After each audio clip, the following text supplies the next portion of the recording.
Fala galera, tá começando mais um Massificando Podcast. Eu sou o João Pedro Mais. Antes que vocês esqueçam, dá um like aqui no vídeo já pra fortalecer pra gente.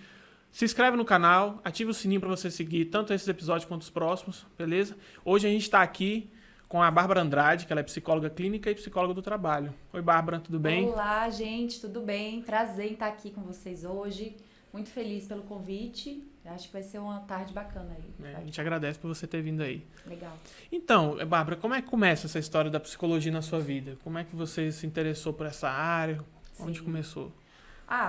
Pronto. A história é longa, assim, né? Uhum. Eu sou da pessoa que acredita que a gente não nasce para fazer uma coisa só na vida. A gente pode encontrar muita coisa bacana para fazer no caminho, né? E eu sempre fui muito inquieta. Então, a lembrança que eu tenho de mim, criança, adolescente, é essa pessoa bem acelerada, muito inquieta o tempo todo. Então, comecei a trabalhar muito cedo e, assim, muito voltada para essas áreas de ciências humanas, gostava muito de ler e gostava também de aprender, assim, sobre pessoas, né? Tava sempre imersa em algum grupo. Antes, hoje não é muito comum, mas antes tinha muito aquela coisa da igreja, né? A comunidade local ali, então eu sempre fui muito envolvida com isso, assim. Buscava maneiras de ajudar as pessoas nesse sentido, né? Sim. E aí eu finalizei o ensino médio, concomitante a isso, eu gostava muito, assim, de estudar outras línguas, e aí pensava muito em fazer, por exemplo, relações internacionais, né? Uhum. Imaginava que esse seria o caminho. E aí eu fiz o vestibular, foi uma coisa muito assim, comecei a estudar alguns cursos, mas psicologia não era o meu primeiro curso, assim. Eu acho que eu já fazia isso antes de nomear e depois eu acabei encontrando com isso. Por isso que eu digo que não é dom, assim. Eu acho que tudo que você quiser, tudo que você puder, né, se especializar com treino, você consegue, de alguma maneira, se encontrar naquilo ali, né? Seja uma atividade, seja um projeto para sua vida. E eu acredito muito nisso. Sobretudo agora que o trabalho está mudando tanto, né? Sim, a gente hoje está aqui, eu imagino que você tem mais de uma profissão. Sim, já fiz várias coisas. Pronto, você é arquiteto, né? Sim. Então é um arquiteto que tem mais um plus, faz podcast, faz uma coisa, faz outra. E eu acho que é um pouco disso também. Eu sou psicóloga, eu não atuo num espaço só. E eu comento sempre que é assim, você é psicóloga onde você estiver. A forma de atuação que pode mudar um pouco. Então hoje mesmo está muito comum, por exemplo, a atuação em desastres, em grandes tragédias. Hoje eles têm uma equipe de psicólogos que vão para atuar ali. Então você coloca seu crachá e vai atuar naquilo que você for solicitado, né? Sim. É um pouco por aí também. Então essa minha inquietação e essa minha curiosidade me levaram a lugares muito bacanas. Eu comecei em indústria, então comecei assim no primeiro cargo possível, entrei como menor aprendiz por lá. E trabalhei um tempo como menor aprendiz, ainda nem tinha começado psicologia, estava finalizando ali o ensino médio. E aí, quando eu finalizei o ensino médio, eu falei, bom, talvez seja esse curso, assim. Terminei o vestibular, então fui bolsista a vida inteira, fiz a faculdade através do ProUni, assim, que eu sempre gosto de levantar essa bandeira. E aí aprendi muito na indústria. Na indústria foi o lugar onde eu mais aprendi, porque imagina, trabalho numa indústria hoje que tem mais ou menos 2.000 pessoas. Nossa. Então, a vivência com o ser humano, a escuta com essas demandas que aparecem o tempo todo, tem gente de toda idade. Então, a gente lida, por exemplo, com um profissional que a primeira experiência dele tem, sei lá, 16 anos, 15 anos, e a gente atua ali de alguma maneira com o CEO, que tem muitos anos de casa. Ele tem uma outra linguagem, tem uma outra vivência. Entendi. Tipo, não só várias idades, mas também vários cargos, né? Então, como você disse, a vivência de cada um vai ser totalmente diferente, né? Os problemas, as queixas, né? Tudo. Sim. E eu era uma das pessoas assim, que eu super questionava quem era psicólogo e trabalhava em empresa. Eu falava, não, gente, Mas você tá fazendo psicologia, vai trabalhar em empresa. E assim, quando você começa a atuar de verdade, você desmitifica muita coisa. Porque a atuação não é simplesmente fazer ali uma seleção, um recrutamento de seleção. Como eu disse, você está trabalhando com pessoas. E no ambiente que você trabalha com pessoas, demandas muito parecidas que vão para uma clínica, por exemplo, elas também vão estar numa empresa. Óbvio que tem suas diferenças, tudo isso, né? Sim. Mas aí eu sempre comento, esse é um jargão, assim, eu falo, cara, imagine o peso que o trabalho tem na sua vida. Se a gente se imagina hoje como sujeito, como ser humano, e o peso que o trabalho tem na sua vida. O trabalho, ele pode ser fonte de prazer, ele pode ser fonte de sofrimento. Quantas pessoas adoecem por conta do trabalho? Sim, claro. Hoje tem muitas síndromes, muitos problemas que as pessoas desenvolvem, né? Por causa do trabalho. Exatamente. Então, é uma visão, às vezes, muito simplista da gente achar, poxa, empresa tem só essa lógica que é muito capitalista, que é só atrás do dinheiro, mas não é por aí. Realmente, a gente começa a perceber o real peso que o trabalho tem na vida de uma pessoa.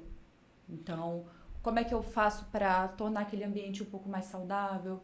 O que eu posso fazer para tornar aquele ambiente seguro para as pessoas? A gente fala muito de segurança psicológica, né? Eu preciso trabalhar num espaço onde eu possa ser eu, onde eu possa ter uma segurança psicológica, onde eu possa ter uma segurança e integridade física. Sim. Então, um psicólogo que trabalha com isso, particularmente, eu acho que é um trabalho muito legal. Porque você trabalha ali criando programas, criando projetos, acompanhando esses programas, para garantir que o colaborador, né, que a pessoa que está ali, faça o seu trabalho da melhor forma possível. Entendi. Então, na verdade, você não fica, tipo assim, vamos supor, como você estivesse na sua clínica ali, numa salinha onde você atende também. Você também tem outros trabalhos dentro da empresa. Isso. Você desenvolve algum tipo de programa para incentivar certas práticas que vão melhorar para a vida do funcionário, coisas assim lá dentro? Isso. A gente fala que é uma atuação muito estratégica, assim. Eu trabalho dentro da diretoria de RH, né? E aí, por que é uma atuação estratégica? Porque a gente propõe soluções para os inúmeros problemas que aparecem o tempo todo dentro de uma empresa.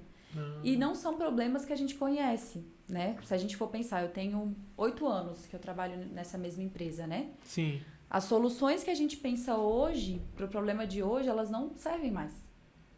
A gente viveu 3 anos de pandemia que aceleraram todo o processo de inovação, todo o processo de novas ferramentas. Então, o que a gente tinha como solução e que a gente estava muito apegado como solução, hoje já não funciona mais, já está passado. Então, é um desafio muito grande, porque você tem que estudar o tempo todo, você tem que estar muito inteirado com essa parte de inovação, de criatividade. E aí, a gente tem essa é a nossa frente de atuação. A gente atua como um RH estratégico que propõe soluções, que tenta apoiar as decisões dos gestores na empresa. Sim. E aí, isso vai entrar alguns programas de desenvolvimento, né? Programas de diversidade e inclusão e equidade nas empresas. Então, eu sou apaixonada, assim. E por isso que hoje eu ainda me divido nessas duas frentes, né? Sim. Eu tenho esse trabalho, que é o trabalho de psicóloga do trabalho mesmo, e atendo em clínica também desde quando eu me formei. Até um pouco antes de formar eu já fazia voluntariado, então eu gosto bastante também. Ah, legal. Então você tem feito vamos dizer, as duas jornadas e uma complementa a outra, vamos dizer assim, Uma complementa a outra. Eu tenho isso em mente, assim, que a escuta, ela é treinada o tempo todo, né? Então, o tempo que eu tô ali com as pessoas, entendendo a demanda dessas pessoas, ouvindo o gestor com algum problema que ele tenha, ou alguma solicitação, isso também é muito útil, né? Em termos de escuta. Sim. E aí a gente passa para as diferenças, que também são grandes, né? Tem aí suas semelhanças em algum momento, mas a clínica também é um outro lugar. Por exemplo, se na empresa eu estou falando muito de resultado, a gente fala assim de produtividade, fala de saúde, sim, na clínica é uma outra coisa. Já não é essa mesma lógica, assim, né? Eu atendo hoje adolescente, adulto e idoso, então a gente escuta muita coisa, né? Sim. Já é uma escuta diferente. Desde relacionamentos, profissão, né? Tipo, decidir o que vai estar fazendo na vida, os problemas familiares, né? Coisa do tipo. João, eu acho que assim, o que foi positivo nos últimos anos, né? Não só pensando nesse contexto de pandemia, mas é porque a gente começou a sentir a necessidade de nomear coisas que já nos incomodavam há muito tempo. Então, depressão é de hoje, Bárbara. Ansiedade, todos esses transtornos de personalidade, transtornos de humor, eles não são novos, né? Mas antes, talvez, a gente não tinha a necessidade de nomear, ou de falar sobre isso, ou de lançar ali um olhar mais atento sobre essas coisas. E o passo positivo que eu digo que a gente deu é que agora começou a incomodar de verdade, né? E se a gente for falar da pandemia, a pandemia ela intensificou muito. O que já estava problemático, o que já estava difícil de se lidar, a pandemia... Então, hoje mesmo, recentemente eu vi um estudo da ONU que fala que depois da pandemia, 25%, a alta nos casos de depressão e nos casos de transtorno de ansiedade foi de 25%. Caramba, aumentou muito. Então, é um número muito significativo, né? Se a gente for pensar no contexto global, é muita coisa. E eu acho que, igual você falou, eu via assim, muitas pessoas, acho que tinha antes aquela ideia de que depressão, é coisa de rico, né? Coisa que, você é uma pessoa que tem dificuldade, ela não pode ter isso, ela tem que trabalhar, tem que estar bem, tem que estar forte, não sei o que. Cara, mas eu acho que, igual você falou, a pandemia acho que deu uma boa vamos dizer assim, um tapa com luva de pelica nas pessoas, né? Tipo, fez a pessoa acordar e falar, cara, não é por aí. Existe, né, toda uma preocupação que tem que se ter com esse lado, que não é frescura, não é bobagem, é uma coisa que pode dar em qualquer pessoa e você pode ter N motivos, né? E pode ser acelerado por uma situação como essa também, como você disse. Pode ser intensificado, às vezes a pessoa já estava mal. E aí veio essa situação de confinamento, isolamento das outras pessoas, né? Você não poder mais ter aquela liberdade que você tinha, acho que aí intensificou mais ainda. Acho muito interessante isso aí. Sim, sim. E tem muita coisa assim por trás, tem coisa que fica no pano de fundo, né? A gente quer não prestar atenção, mas tá ali latente de alguma maneira, né? E aí se eu vivo uma pandemia, uma catástrofe dessa dimensão, onde eu não tenho mais certeza em relação à parte financeira, eu não consigo ter nenhuma garantia em relação à segurança e saúde da minha família e a minha saúde e segurança também. Então é realmente um cenário de incerteza, de insegurança, falta de garantia. Muita pressão psicológica. Crise política, crise econômica. Então, fica realmente... Então, isso tudo serviu ali de base para acabar mostrando, né, realmente a situação das pessoas, o que elas estavam sentindo.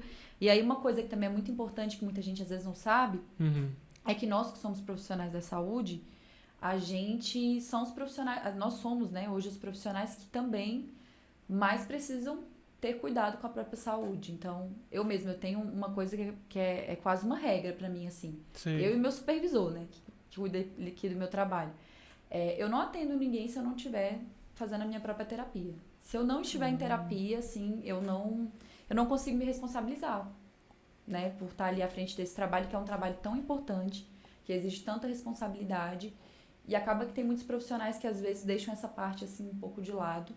E é bem perigoso, porque a gente escuta todo tipo de coisa, a gente às vezes está diante de uma demanda que vai mexer um pouco com a gente. Acho que absorve um pouco, né, daquela carga. Que diz sobre a gente, que fala sobre a nossa história. Então, essa é uma premissa básica, assim. Todo psicólogo não, né? Mas o que é o ideal é que a gente esteja em terapia, dentro de um processo de terapia e um processo de supervisão, que é quando eu estou atendendo algum caso. E aí eu levo esse caso, obviamente criando sigilo de tudo bonitinho, eu levo esse caso para uma supervisão. Então, um profissional que é um pouco mais experiente, que já tem uma atuação de mais tempo, ele vai falar, né? Vai dar ali as devidas colocações para o que seria melhor para esse caso. Uma certa orientação, assim, né? Isso. Porque por mais bem esclarecida que eu seja, ou que o profissional seja, né? Às vezes fica um ponto ali cego, que você acabou não vendo. Então, eu tô ali com o caso há muito tempo, tô com algum tipo de dificuldade, eu tenho um ponto cego que eu não tô conseguindo vislumbrar, enxergar, o supervisor ele chega para dar esse suporte. Então, se eu pudesse dar uma dica, né, assim, mas essa é uma das coisas. Eu hoje consigo executar meu trabalho, consigo executar bem, na medida do possível, porque eu cuido muito bem da minha saúde. Sempre tô atenta, tô sempre cuidando primeiro de mim para poder oferecer alguma coisa pro bem, outro. Né? Para oferecer algo bom para as pessoas, né? Exato. É uma coisa que a gente até conversa muito. A gente fala assim, olha, você só vai com o seu paciente até onde você foi. Então, às vezes, a dificuldade que está aparecendo ali na clínica, né? Isso falando do profissional, ou dificuldade de ouvir, é porque você está preso em algum ponto específico da sua vida. Então, volte, resolva sim, que a gente nunca resolve. Né? Mas tente elaborar isso da melhor maneira e aí você vai conseguir executar seu trabalho melhor. Muito legal. E isso seria tanto no âmbito do empresarial quanto no âmbito da clínica? Você também conta com essas outras opiniões no âmbito da clínica? Principalmente, essa que eu citei é justo no âmbito da clínica, né? Uhum. Porque como eu me divido hoje dentro dessas duas frentes mesmo, né? Sim. Acaba que a clínica eu também tenho esse cuidado redobrado. A gente até chama lá na psicanálise, a gente chama de tripé, que é a sua própria terapia individual, Uhum. a sua supervisão e o estudo contínuo. E aí essa foi uma das coisas que eu descobri depois que eu fiz psicologia. Você não vai parar de estudar nunca. Não tem como. Você fica assim, às vezes até uma angústia ali de, porque, cara, tem que estar o tempo todo se especializando. Às vezes tem uma expressão nova, né? O sujeito ele vai se expressar de muitas maneiras. Sim. Então hoje quando a gente fala de rede social, eu me formei, já tinha rede social, já estava tudo muito claro ali. Mas depois que eu me formei, eu já tive que reler muitas coisas em relação a como é que o sujeito se expressa nessas redes, Sim. como é que é esse sofrimento nessas redes, como é que ele se coloca diante desse lugar, né? Em essência, a gente é o mesmo. A gente repete muita coisa, né? Sim. A repetição é uma coisa assim que é até um tema que a gente também fala muito em psicanálise. O amor é sempre um amor de repetição. A gente sempre repete alguns erros, né? Sim. Mas tem sim essas diferenças. Apesar da gente repetir muita coisa, ser o mesmo ser humano em essência, eu preciso o tempo todo estar me atualizando. Que é tipo assim, o ser humano ele tem uns padrões, né, de Sim. agir, mas acho que como a sociedade vai mudando, né, os comportamentos, né, as interações, acho que por isso que vai gerando novas, como você disse, você tem que se atualizar, porque o que era há 10 anos atrás já mudou muito de 10 anos para cá, Sim. né, tipo, a relação com tecnologia, celular, internet, né, tipo, tudo que as pessoas já absorveram, né, nessa época, que hoje está muito mais intenso, eu acho muito mais rápido, né. Com certeza. Isso vai chegar na clínica, isso vai impactar a vida das pessoas, né? Se eu tô vivendo numa sociedade que diz o tempo todo que eu não posso deixar de performar nunca, tudo é muito performático hoje, né? Sim. Eu não posso ter uma vida que ela não seja de performance. Eu não posso ter um relacionamento que ele não seja um relacionamento de performance. Então, isso também fica muito claro pra gente. A gente vê as pessoas acabando por criar, assim, espaços que são muito editados, que eles têm muitos filtros. A gente mostra aquela parte ali que é uma parte boa, que é a parte melhor que a gente tem na rede social, né?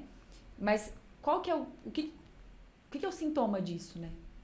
O que no final das contas pode acabar ocasionando tudo isso? Sim. Então é uma busca frenética, só por o tempo todo estar ali performando. E aí quando eu performo demais, eu também vou exigir que o outro performe. Então, a gente só fala do Tinder, por exemplo, né? Eu tô aqui com o celular na mão e se você não cumpriu alguma das exigências que eu... Você descarta. Exato. Tipo, não é alto, descarto. Não é loiro, descarto. É uma avaliação. Tipo... É uma avaliação. E como é muito rápida, eu consigo fazer essa avaliação ainda maior, assim, né? De forma maior.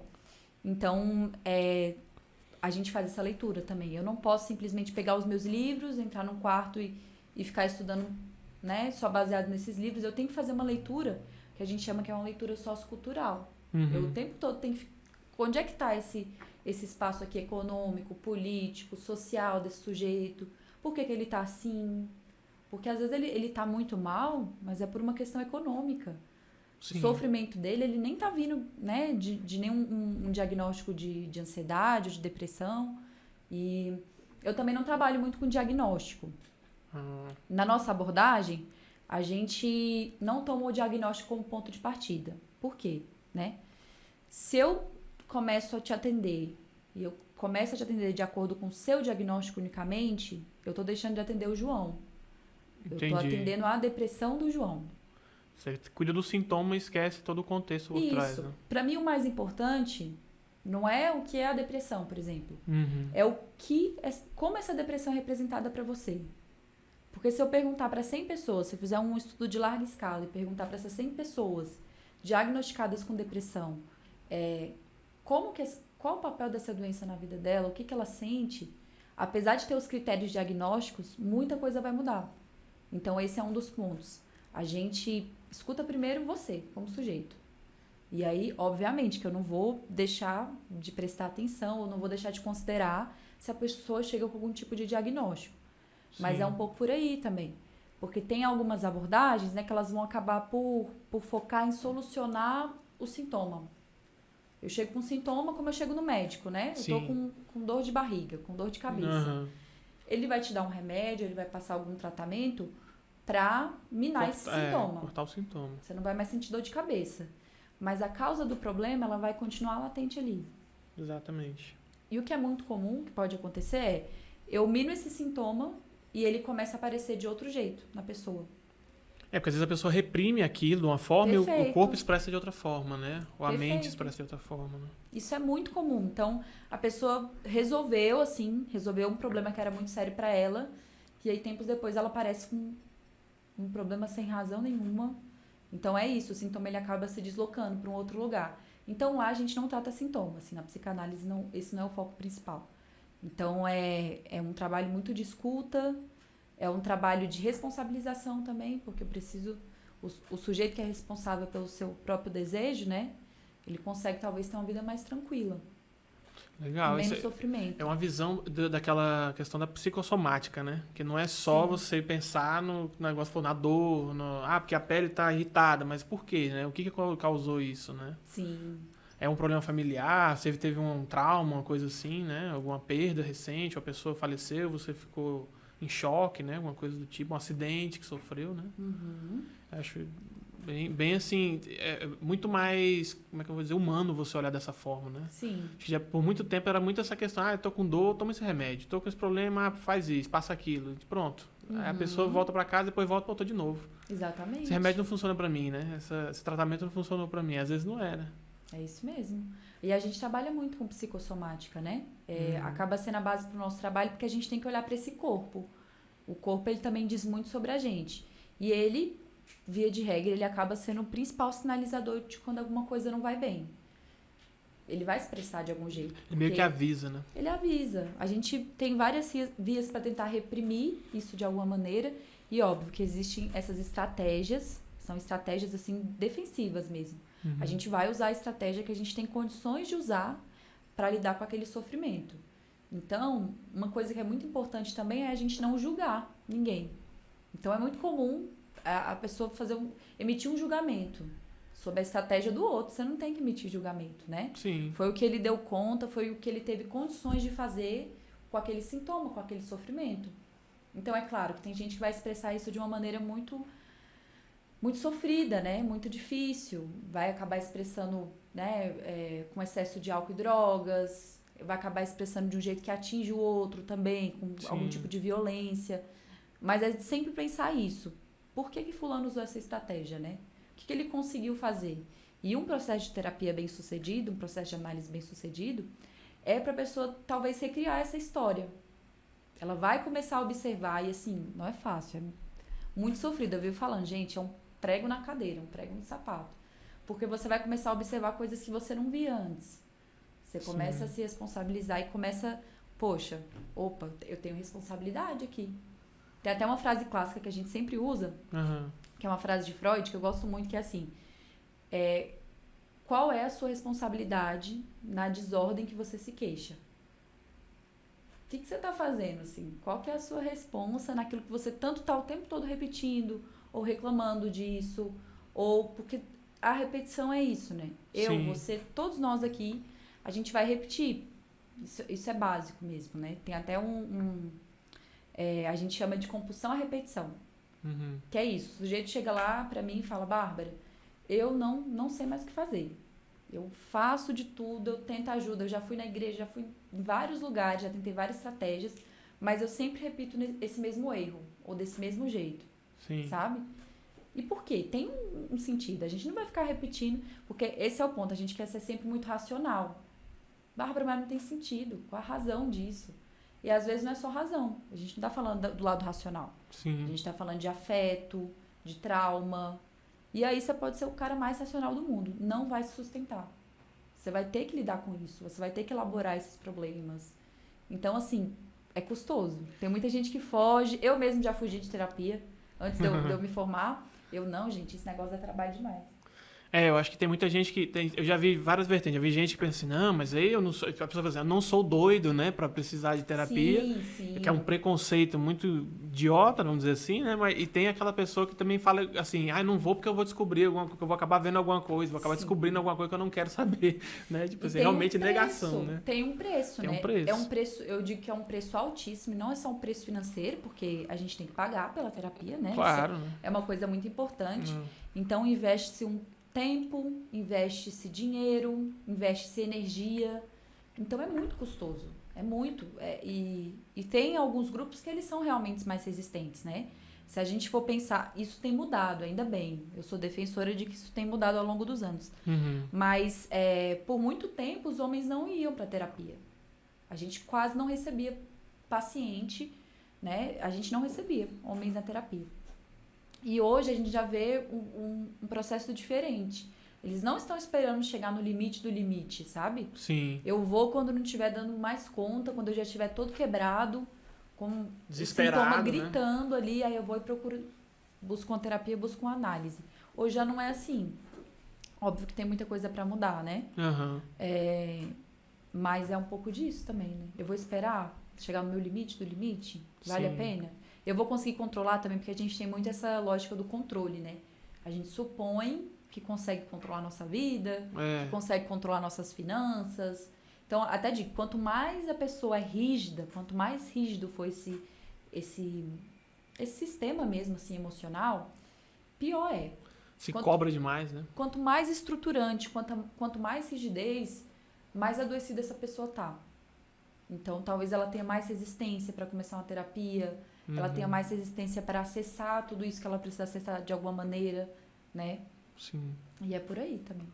E hoje a gente até falou aqui sobre a questão de você estar sempre com essa cobrança de você ser o top do top, você tem que estar rendimento 100%, né? Você tem que ser o melhor profissional, tem que ter uma vida financeira totalmente estabilizada, você tem que ter um relacionamento que seja perfeito, tudo acertado, você tem que estar com a família bonita, todo mundo bem, todo mundo tranquilo, você não pode ter nenhuma falha em nenhum momento, né? Isso, acho que, como você falou da empresa, também deve ser difícil, porque você mesmo tem que falar de produtividade, você também tem essa questão, né? De não pode não pode forçar demais, tipo assim, não, tem que ter mais, sempre mais, sempre mais. Perfeito. Entra em consonância com aquilo que eu comentei de, independente do lugar onde eu estiver, eu vou ser psicóloga. Então, antes de um contrato, né, com o espaço onde eu trabalho, eu tenho um contrato com um código de ética, por exemplo, né? Então, eu vou sempre buscar na minha atuação, na minha prática, olhar para os direitos humanos, olhar para a pessoa, olhar para a saúde desse sujeito. Então, a gente se baseia muito nisso, né? E eu, graças a Deus, trabalho numa equipe, assim, que é uma equipe muito com esse mesmo pensamento, é uma equipe bem alinhada nesse sentido. Então, a nossa prática ali também é pensar de que maneira que eu vou ajudar esse colaborador a existir e executar o trabalho que ele precisa executar. E essas questões, elas vão acabar sendo atravessadas de alguma maneira. A gente vai, né, lidar com pessoas que estão com transtorno de ansiedade, que estão com transtornos depressivos. E é um pouco por aí. A minha tranquilidade nesse sentido é um pouco nesse âmbito, assim, né? Sim. Eu tenho certeza que eu vou conseguir executar meu trabalho levando em consideração a pessoa, sabe? Tem até um livro muito bom, não sei se você já leu, aquele A Sociedade do Cansaço. Não, ainda não. É de um coreano, assim, é um livro, não é muito grande, assim. Uhum. Mas ele vai falar sobre o quanto que é danoso pra gente, o quanto que é nocivo e a gente ainda não se deu conta, viver dentro dessa coisa frenética. Essa cobrança, pressão, né? Exatamente. Então, isso de tudo ser muito performático, eu preciso entregar sempre o melhor. Então, hoje eu converso com várias pessoas, você deve conhecer pessoas assim, não sei se você é uma pessoa assim, mas que não conseguem ficar em paz ou que não conseguem descansar no seu momento de pausa. Sim, conheço. Bárbara, eu tô aqui no domingo, tô aqui no sábado, teoricamente é um momento que eu teria para descanso e eu não consigo fazer isso, eu não consigo ficar em paz. E aí, qual que é o problema? Eu não faço nenhuma coisa e nem outra. Sim. Eu tô o tempo todo pensando no que eu deveria fazer e não faço. Isso. E quando eu tô ali no momento de descansar, eu também não descanso. Então, eu nunca tô no agora, eu nunca tô bem plenamente, sabe? Sim. Então, assim, nesse ponto já é uma inquietação que não é pro bem, assim, né?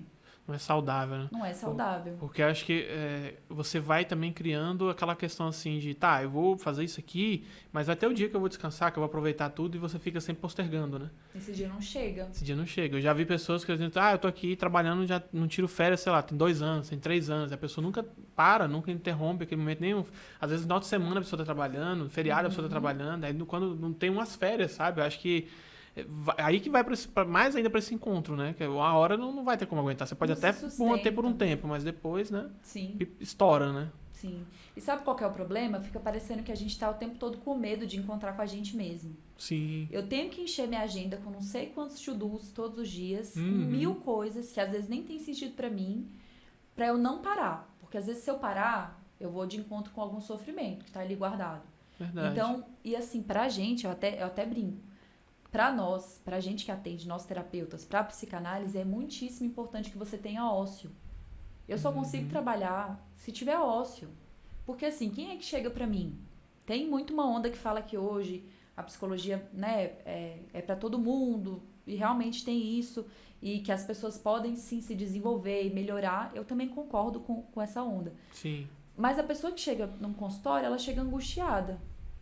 Ninguém chega lá assim, né, Bárbara, eu tô muito bem, eu tô muito bem resolvido, muito bem esclarecido, e aí eu vim procurar terapia agora. Isso não vai acontecer. Então, aí a gente começa a achar que a angústia é negativa, que você tá incomodado com alguma coisa, não deveria estar assim, deveria estar com tudo resolvido. Pelo contrário, eu consigo atender as pessoas que elas respeitam o ócio, que elas têm tempo para pensar sobre o que está acontecendo, elas dão tempo para maturar algumas coisas nas suas próprias cabeças. Então, o ócio ele é muito importante. A gente tem que ter esse tempo de parar, a gente tem que ter esse tempo de angustiar-se com algumas coisas, porque eu só me movo se eu estiver angustiado também. Se eu tiver, né, o tempo todo alienado de alguma maneira, dopado de alguma maneira, eu não vou conseguir me angustiar. E a angústia é positiva, né? A gente até diz em psicanálise que a angústia é o sentimento que nunca mente. Os outros sentimentos, às vezes, a gente até pode dar uma maquiada. Sim. Agora, a angústia não, porque ela tá ali. Você tá incomodado com alguma coisa e talvez a partir disso ali você vai buscar mudança, né? Ela é meio que um despertar, né? Ela é meio que aquela... Pronto, exatamente. É o reloginho que tá ali, olha, tá batendo na porta aí, tá? O limite tá aí. Vamos fazer alguma coisa, senão, né, vai... Melhor você prestar atenção, né? E você falou isso daí, me lembrou aquela situação, assim, a gente tava falando das pessoas que às vezes usam drogas, né? Ou tem atitudes diferentes por causa, pra esconder, pra fugir de coisas. Tem muita gente que mergulha no trabalho, né? Sim. A pessoa realmente passa a ser aquele workaholic, né? Que se Sim. fala, né? Sim. Então a pessoa fica o tempo todo só trabalha, aí tem um problema em casa, não, vou trabalhar, prefiro trabalhar. Perfeito. Eu tô com um problema de relacionamento, não vou trabalhar, que aí eu não penso nisso, não vou focar, não vou nem lembrar que isso aconteceu, vou ficar só me ocupando. Só que aí a conta chega, né? E olha que loucura que a gente tinha falado lá no início, né? Como que às vezes a gente negligencia o poder do trabalho sobre a vida da pessoa. Como que é uma coisa que é tão importante, de tamanha importância. Sim. E aí, quando eu tô muito mal, eu vou pro trabalho, porque ali eu não vou pensar em mais nada. E o trabalho ainda tem uma outra armadilha, que ele é um mecanismo, assim, socialmente valorizado. Então, ninguém vai falar mal de você, ou ninguém Por vai... trabalhar demais, né? Exato. E hoje tem até uma glamorização, né? É. Nossa, workaholic, não para de trabalhar. Tem muitos vídeos na internet, eu acabo acompanhando coisas da geração anterior à nossa, Aham. que é assim a geração Z, né? Que é um pouco do João. É João seu nome? João. E João também.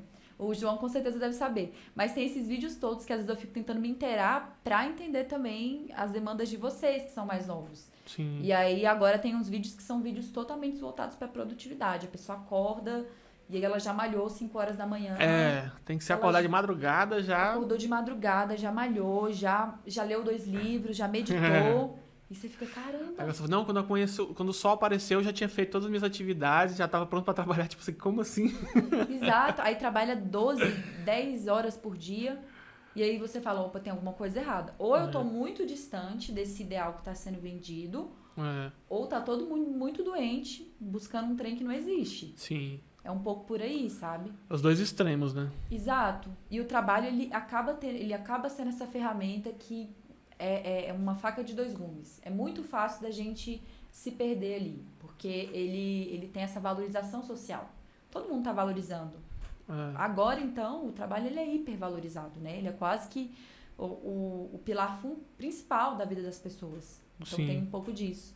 Tem até uma série que eu vi recentemente, eu acho que chama Made, no Netflix. Uma história bem legal, assim, que fala de uma mãe, enfim, ela passa por diversas dificuldades mesmo com a filha, e aí ela tá num momento que é um momento muito difícil, assim, da vida dela e da filha, e aí a moça que trabalha com ela trabalha como empregada doméstica. Sim. A moça fala pra ela, olha, nesse momento você tem que focar no seu trabalho, porque é a única coisa, talvez, que te dê uma garantia. E o trabalho é o único lugar que você não vai, assim, se frustrar de alguma maneira. Então, pega essa atenção, põe toda no trabalho, que vai dar bom, assim, né? E é um pouco por aí, é uma frase que a gente, às vezes, está vivendo, nem se deu conta, né? Isso é verdade. Acho que é meio que a gente falou, é uma fuga, né? Por quê? Porque a pessoa, sei lá, a pessoa teve um problema no relacionamento. Então, ela vai mergulhar no trabalho para que ela não se dê tempo de sofrer por aquele relacionamento que terminou, teve um problema, né? Sim. Seria um pouco disso. Só que ao mesmo tempo, a pessoa vai, acho que mergulha tanto que ela se aliena dessas outras partes, né? Às vezes ela realmente esquece daquilo na vida dela. Só que um dia aquilo torna a vir, aí vem a mesma necessidade que a gente falou, angústia, né? Que deve falar assim, cara, tá faltando alguma coisa, né? Sim. Tem algo que tá errado. Porque eu tô aqui trabalhando com dinheiro, viagem, facilitar, mas tem alguma coisa que não tá faltando, né? Não tá legal. E a falta é um traço de todos nós, assim. A gente também, tem, é porque demora pra gente assumir isso, mas todos nós somos movidos pela falta. A gente, essencialmente, somos pessoas marcadas pela falta.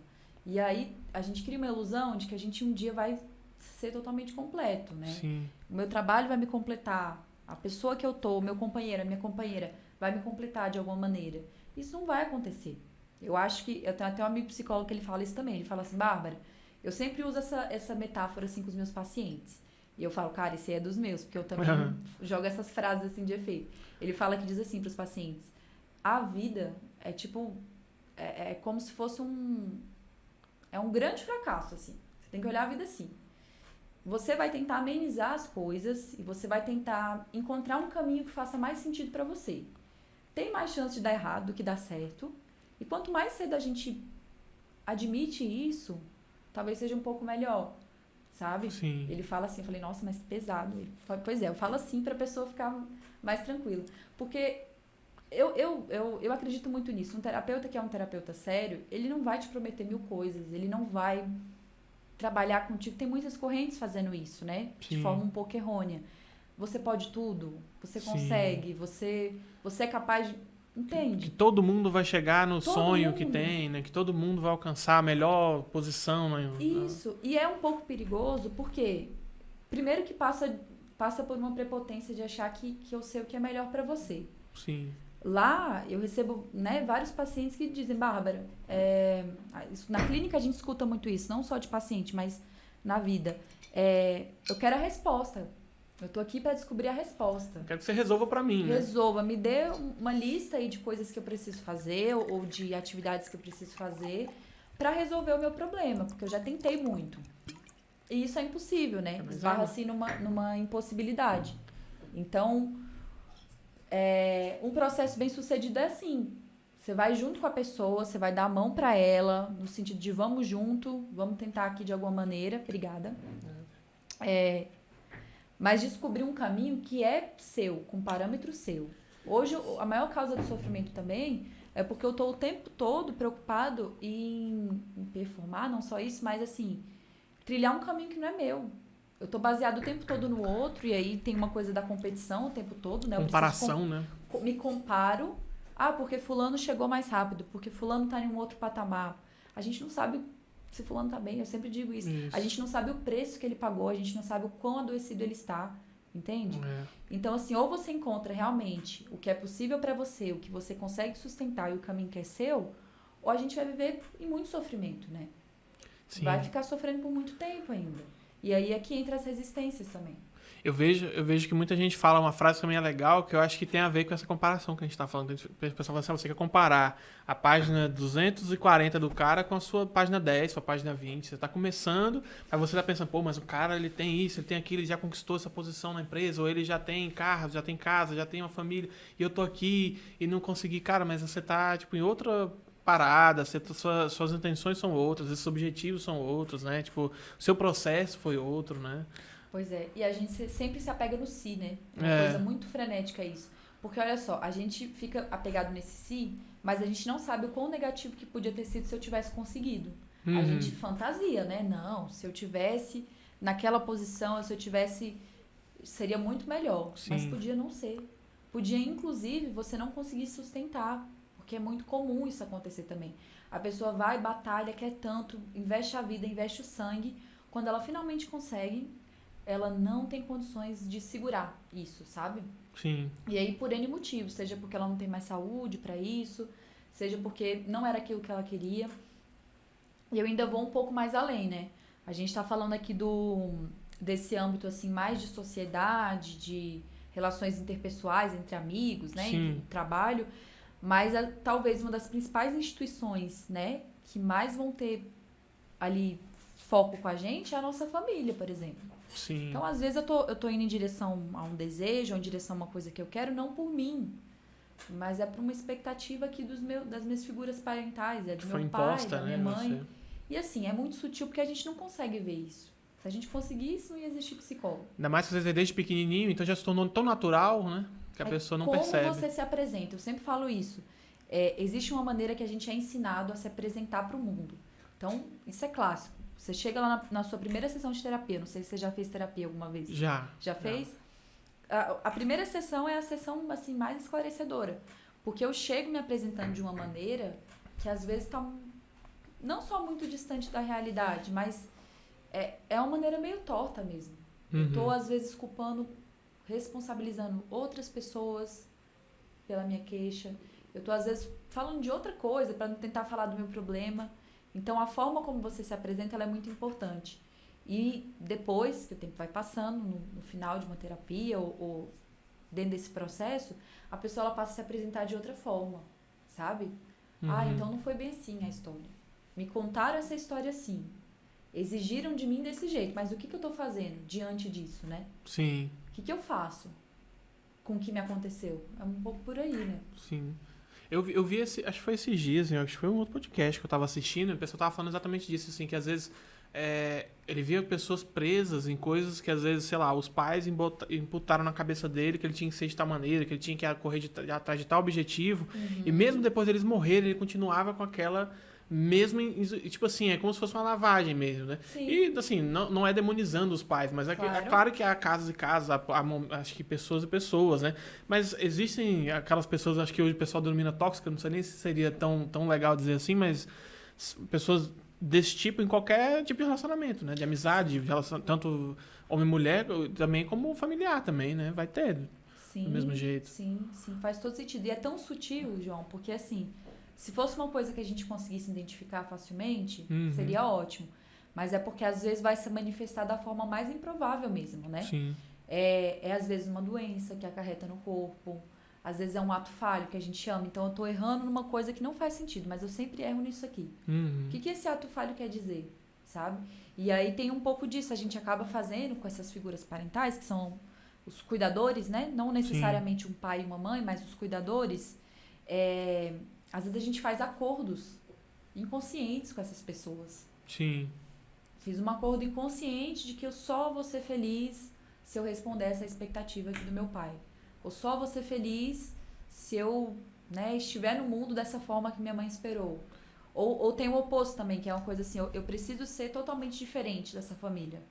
Sim. E aí eu tô sempre com a sensação de que eu tô deslocado, que eu não pertenço aos lugares. Então, sim, as figuras parentais, elas têm um peso muito importante pra gente. A gente sempre vai amar também. Sim. A partir desse primeiro amor, assim, né? A gente fala que é um amor de repetição. É muito baseado nessa primeira infância, nessa primeira... O que também não é definitivo, né? Nada é definitivo. Eu não tô dizendo pra você que isso é uma sentença. Bom, você viveu isso, logo você tá sentenciado a alguma coisa. Não. Mas é uma base importante. E se eu não cuidar disso, e se eu não estiver num processo de terapia, num processo, né, de análise, ou mesmo algum processo de autoconhecimento que você julgue importante, fica mais complicado. Que eu acho assim, que do jeito que você falou, faz pensar também que a repetição não se torna, às vezes não é só da pessoa, né? Às vezes é hierarquicamente ou de geração em geração, né? O bisavô fazia uma coisa que passou pro avô, que passou pro pai, e o pai passou pro filho, aquele mesmo, como você disse, a atitude ou a cobrança, né? Ou essa questão de, não, você tem que fazer esse caminho, você tem que seguir por essa trilha, porque é assim que tem que fazer. A pessoa mesmo já não percebe que ela já está com a própria lavagem, né? Já foi feita na cabeça dela aquela mesma situação que ela está tentando passar para frente, né? Sim. E a gente estuda muito isso, assim, a gente fala que é uma transgeracionalidade. Porque eu nasci, mas eu não nasci no acaso, assim, né? Eu nasci numa família que veio de outra família, dentro de uma determinada cultura, dentro de uma dada época, num sistema econômico, político, cultural específico. Então, é um pouco por aí, né? A gente não pode fazer uma leitura, assim, ao acaso ou olhar para esse sujeito, só você que eu estou atendendo. Não, então, por exemplo, tem casos que a gente vai atender a pessoa, mas a gente todos os casos a gente precisa conhecer essa rede de apoio. Quem é a pessoa que ele confia, não necessariamente às vezes a família, né? Como você disse, hoje está muito em voga esse conceito de família tóxica, família abusiva. Mas eu fico feliz por a gente ter condições de ter essas discussões. Porque também o que era um grande tabu é que a família sempre é algo sagrado, é algo que é intocável.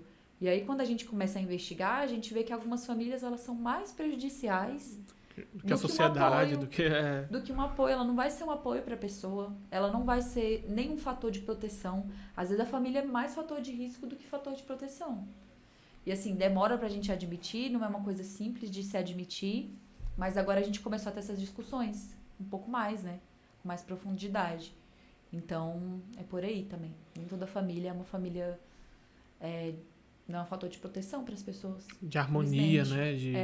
Que é aquele seio, né? De acolhimento e tudo mais. Muitas vezes, acho que é o lugar onde a pessoa se sente mais cobrada e acho que tem a ver com o que você falou dos dois lados, né? Tem aquelas pessoas que querem muito ser esse acolhimento, ser como é que chama...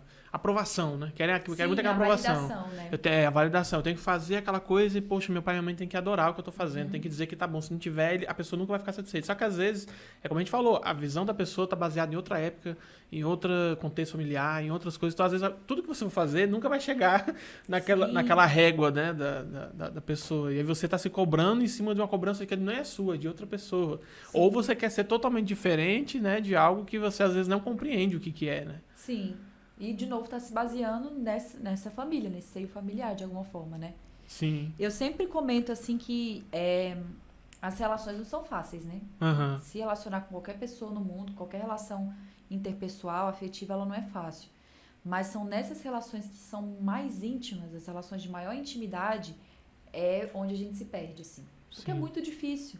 Você tá convivendo com a pessoa todo dia. Então, eu até brinco, assim, porque quanto mais próximo você tá da pessoa... mais difícil é você ver com clareza algumas coisas. Então, vai ter muito ponto cego, vai ter momento que você vai projetar no outro questões que são suas, isso é muito comum. Então, eu tô vendo no outro, eu tô apontando o tempo todo pro outro, ou falando, né, não tá certo, isso aqui tá errado, mas são questões minhas. Às vezes é eu que tô com medo, às vezes é eu que tô com algum tipo de problema, e óbvio que às vezes é mais fácil, né? Às vezes não, né?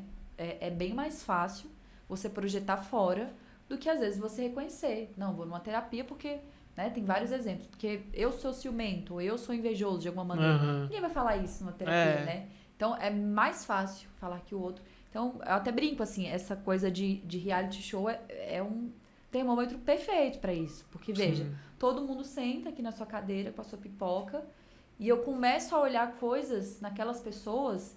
que muito, muito facilmente eu consigo identificar. Identifica com você, sua família. Exato. E aí eu pego meu dedo, aponto, porque tá mais fácil, tá longe de mim. Mas tá na internet ainda, né? Na internet eu não vou precisar mostrar minha cara, eu não vou precisar, né, não necessariamente. Agora imagina eu reconhecer que talvez muito do que eu tô projetando nessa pessoa, ela tem muito mais a ver comigo. Tá falando de mim. Tá falando das minhas mazelas, das minhas angústias, do que eu tenho de problema. Então, até digo assim que exige muita coragem, não é um negócio fácil. Eu sempre desconfio quando alguém fala, nossa, comecei a terapia, tô muito bem. Só bem a gente nunca tá, porque exige realmente muito, assim, é sofrido. Você vai tirando camadas, né? Você vai abrindo a gente camadas. leva umas pauladas, eu fico assim, gente do céu. Eu até hoje eu falo, gente, porque a gente vai caminhando nessa coisa de não se conhecer, mas nessa coisa de realmente estar num processo ali, de olhar pra si com mais cuidado, e aí chega uma hora que a gente fala, não, eu já me conheço mais ou menos. Já sei como é que eu funciono, já sei o que eu faço, qual que é o movimento da minha vida.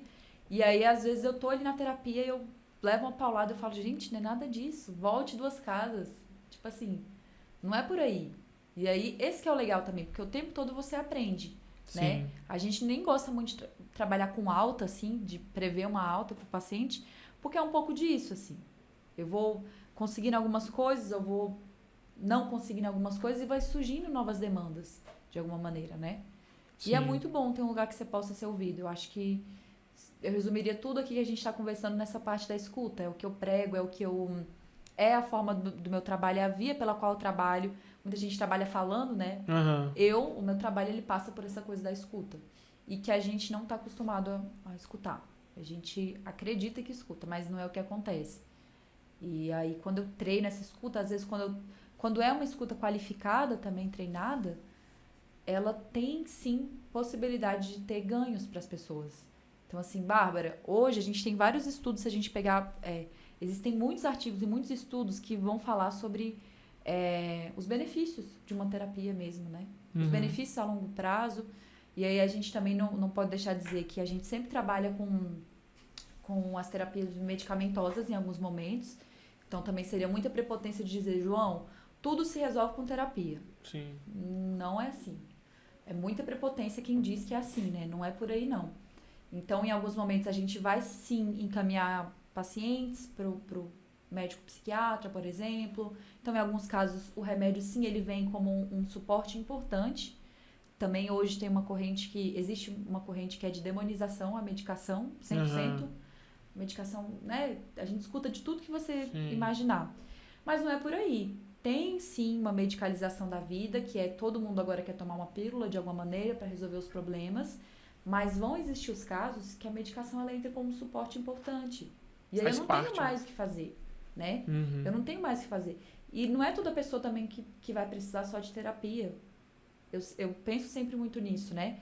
Tem tantas vias, tem tantas maneiras de se expressar no mundo. Tem gente que vai encontrar através da música, da poesia, da arte. Ela vai encontrar uma forma de estar saudável também, sabe? De expressar essa vida dela de alguma maneira.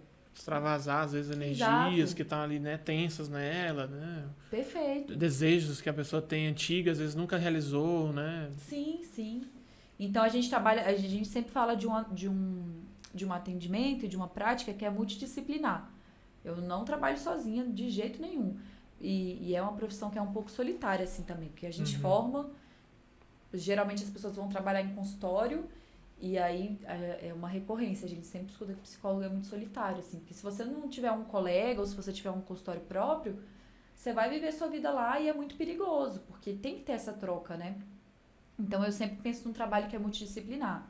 É um trabalho com assistente social, com psicólogo organizacional e do trabalho, com psicopedagogo. Não é minha área, né? Eu sei quase nada disso, mas quem trabalha na área da educação trabalha junto com os professores, com os psicopedagogos, né? Às vezes eu tenho que caminhar um paciente para nutrição, por exemplo.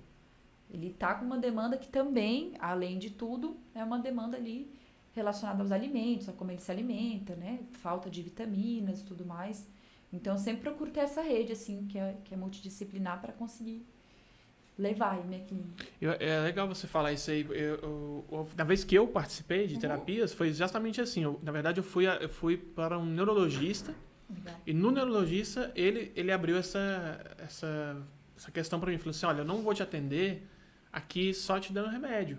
Tipo, o remédio só não vai ser uma coisa. O remédio vai te ajudar a, sei lá, acalmar, né, fisicamente, para que você esteja pronto a, por exemplo, igual você falou, às vezes você está lá fazendo um tratamento com a pessoa e você pode até passar para ela algumas diretrizes. Olha, procura fazer isso quando você sentir isso, né? Procura fazer algo que você gosta e tudo mais. Só que se você não tiver por dentro com aquela tranquilidade, aquela calma, né? Que o remédio, às vezes, é o que ajuda a fazer isso, né? Você não vai conseguir, né? Fazer por si só. Às vezes, né? A calma que você precisa, a tranquilidade que você precisa para ter centrar, né? E fazer as atividades. Às vezes tem alguns exercícios também, né? Que o psicólogo passa, às vezes, para as pessoas fazer, né? E tem algumas linhas que trabalham assim, né? Na linha que eu atendo, a gente não... A gente acaba não passando muitas atividades, assim, né? Sim. Porque é uma linha baseada muito na fala. A gente fala que trabalha, assim, através da associação livre. E através dessa fala, muita coisa vai aparecer. Então, para nós também é muito importante essa parte dos sonhos. Então, acaba que o sonho ele é um elemento importantíssimo, que fala do seu inconsciente. Então, a gente escuta muito sonhos. E sempre os atos falhos também, né? Atos falhos, sonhos e ato falho é como se fosse... É algo que eu faço despropositalmente. E eu não sei o motivo que eu faço. Exemplo, é muito, muito típico isso em pessoas que têm transtorno obsessivo compulsivo, TOC, já ouviu falar no TOC? Sim, sim. Então, a pessoa que tem o TOC, racionalmente, ou se a gente for explicar aquilo ali, não tem uma explicação lógica do porquê que eu venho aqui nessa mesa e eu limpo essa mesa 100 vezes. Eu saio pela porta, confiro se a porta está fechada não sei quantas mil vezes. Então, assim, são essas expressões ou essas ações que não tem uma explicação, só que quando a gente vai investigar, quando a gente vai para a escuta, existe alguma coisa ali. Aí isso tudo recebe o nome de ato falho. Então, eles falam sobre a gente, né? E é curioso, porque, de novo, pode ser a pessoa mais esclarecida, a pessoa mais ajustada, estruturada, que ela vai... Esse ato falho vai aparecer de alguma forma. Sim. É bem engraçado até. E você falou, lembrou também do filme, da Netflix tem um filme chamado Tok Tok, você já chegou a ver? Eu vi o trailer, eu não assisti esse filme. É bem engraçado, é muito legal. Ele é do transtorno obsessivo compulsivo. É, porque ele traz assim, aquele contexto onde você tem várias pessoas se reunindo num consultório, eles estão esperando uma consulta e começa a chegar vários, cada um com um problema diferente, com um toque diferente. Olha só. Só que você vê que o julgamento rola entre eles. Então, apesar de cada um ter seu toque, eles julgam o outro. É como você falou do Big Brother, né? A pessoa tá em casa ali assistindo, fica, olha só que pessoa ridícula, olha só que a pessoa faz isso, aquilo. Aí na vida dela ela faz a mesma coisa, ou pior. Exato. Ou deseja só que não tá fazer sendo visto. Ou e não tem coragem. Exato. Né? Não teve oportunidade de fazer. fazer. Isso, tem um pouco disso. A gente lida muito mal com o nosso desejo. Uhum. Essa é a verdade, assim. A gente prefere fazer qualquer coisa do que, às vezes, reconhecer que aquele desejo é meu. Então, às vezes, eu tô indo atrás de um desejo que alguém impôs, ou eu tô fazendo isso, né, de julgar o outro pelo que o outro faz, mas, na verdade, eu desejaria estar ali. Então, a gente lida muito mal com esse desejo. Se a gente olhasse um pouco mais pro que é desejo nosso, reconhecesse o que é, e também se preparasse para conseguir sustentar, né? Uhum. Eu sempre, até trazendo um pouco pro lado pessoal, ser psicólogo, estar nesse lugar não é nada fácil. Então, assim, o quanto que demora, e às vezes algumas pessoas elas não conseguem atuar. E eu tive, assim, muita dificuldade quando eu me formei, e eu finalmente entendi, assim, virou essa chave da responsabilidade que é estar ali lidando com a maior intimidade das pessoas, com o que elas falam pra ninguém, elas chegam ali no consultório e falam pra mim. Então, assim, eu tive que me preparar pra isso também. Em alguns momentos eu imaginei que eu não ia conseguir sustentar, assim, sabe? Porque não é nada muito simples. Exige muito mesmo, né? Então tem isso. Às vezes eu quero muito uma coisa, mas eu não tô preparado pra isso. Eu não preparei o terreno, eu não tenho nem condições de sustentar esse desejo e fico todo, né, querendo pra ontem. Esse é o nosso erro também. A gente quer tudo pra ontem, né? Acho que tem muito disso, né? E é aquela questão, aí volta a questão da cobrança, da comparação, porque você vê, às vezes, aquela pessoa tá fazendo o que você estima que você quer fazer, mas a pessoa já conquistou aquilo e você fica se cobrando. Mas a pessoa tem, eu não tenho, né? Por que eu tô assim? Será que eu sou incapaz? Será que eu não sou um profissional bom? Será que tá faltando alguma coisa, né? Tipo, eu não sou tão inteligente.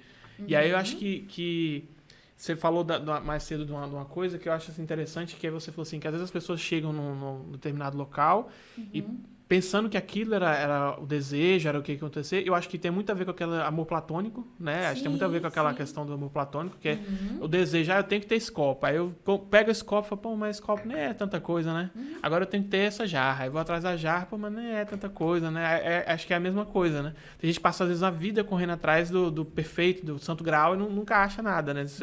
Porque não entende que você tem que estar feliz com o trajeto, né?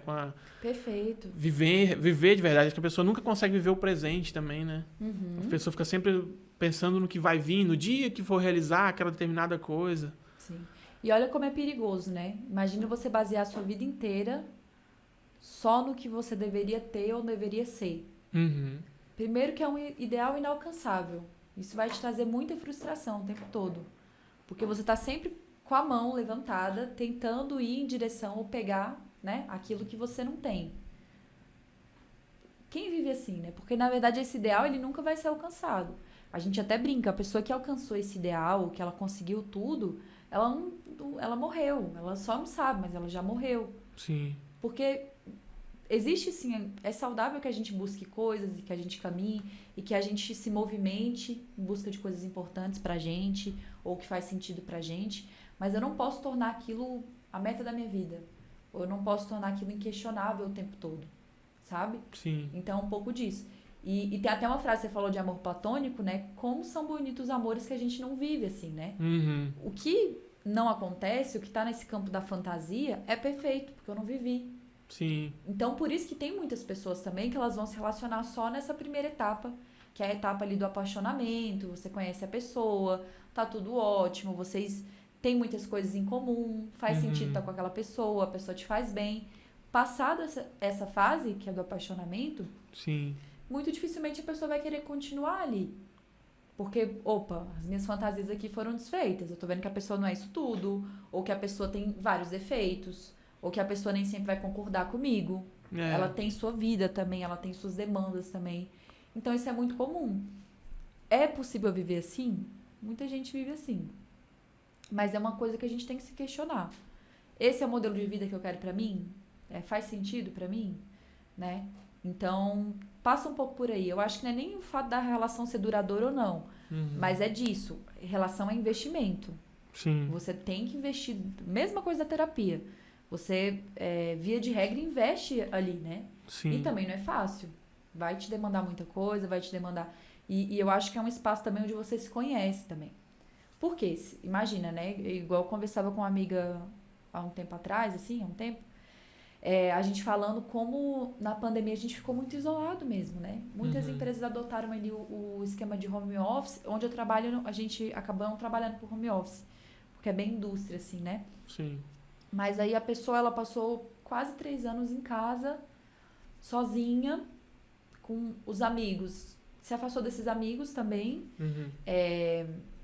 E aí ela tá o tempo todo sozinha. Se eu tô muito sozinha, também tem uma coisa de às vezes ser confortável, porque eu nem tô vendo o que é defeito em mim. Às vezes eu preciso de outra pessoa pra apontar. E por isso que eu digo que as relações, elas também têm uma beleza.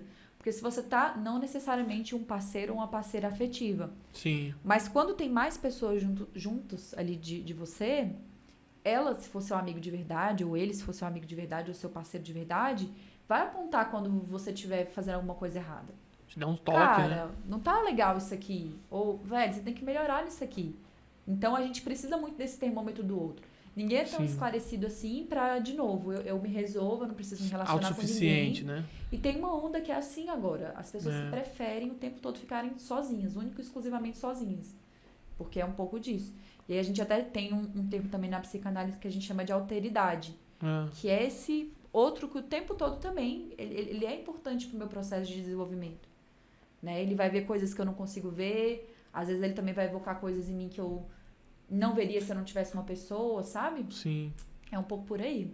Lembra um pouco o que você falou sobre você ter o seu próprio psicólogo, sua própria terapia. Porque, assim, você tá tão mergulhado, às vezes, num caso, às vezes até, sei lá, numa investigação ou num trabalho que você tá fazendo. Você tá tão com a mente naquilo ali que você já não consegue mais visualizar outras possibilidades, outras saídas. Aí alguém chega do nada e fala, pô, véio, você não tá vendo isso aí, não? Aí às vezes você fala, pô, né? Caramba, tá na minha cara, quase que eu não percebi. E o tom é maior, viu? A gente sai assim humilhado, você fala, gente do céu. Não, e tem esse problema também, olha só, esse exemplo que você deu. A gente às vezes vai pra um lugar que é assim, logo eu, né? Como assim? Porque o psicólogo tem esse tipo de exigência. Isso é péssimo, né? Como assim você é psicóloga e se estressa? Como assim você é psicóloga e tua vida não tá resolvida? Cara, aí é que não tá mesmo. Aí é que não tá, porque também quanto mais perto desse objeto, que é o objeto do meu estudo, às vezes eu caio assim numa coisa de prepotência. Eu sei fazer, pelo contrário, eu lá na minha análise só choro e lencinho e humilhação, assim, ó, chorando. É um pouco por aí também. Mas é bom até pra você descarregar um pouco, né? Porque eu acredito que você só todo dia vendo vários casos diferentes, várias pessoas diferentes, você acaba que vai pegando um pouquinho de, talvez, daquela pessoa sente. Às vezes aquilo vai ficando na sua mente, né? Vai te mexendo com você de certa forma, né? Você tem que ter um momento também de tirar isso, né? Afeta. Não tem como dizer que não afeta. E olha que, assim, eu não tenho muito tempo, mas eu já escutei muita coisa. Eu sempre falo, até onde eu me formei numa cidade periférica. E lá, eu me formei na Ceilândia, né? E quando eu me formei lá, por muito tempo teve um direcionamento da comunidade procurar essa universidade onde eu estudei no IESB, né? Sim. E aí, acabou que até alguns serviços básicos, que teoricamente eram para ser oferecidos pelo governo, o IESB entrou ali e realmente deu muito certo, foi muito positiva a nossa atuação ali. E a comunidade procurava muita gente. Então, eu lembro, por exemplo, eu estava me formando, lá tinha uma lista de espera para pessoas que procuravam atendimento psicológico. A lista de espera, se hoje eu, aqui o Ronaldo, o João, fosse procurar, era para daqui 2 anos. Eu só ia ser conseguido ser atendimento daqui 2 anos. Então, é uma lista de espera imensa. Não só para o serviço de psicologia, né, mas nutrição, enfermagem, lá a gente oferecia todos esses serviços. E tinha muito projeto para a comunidade, né? Sim.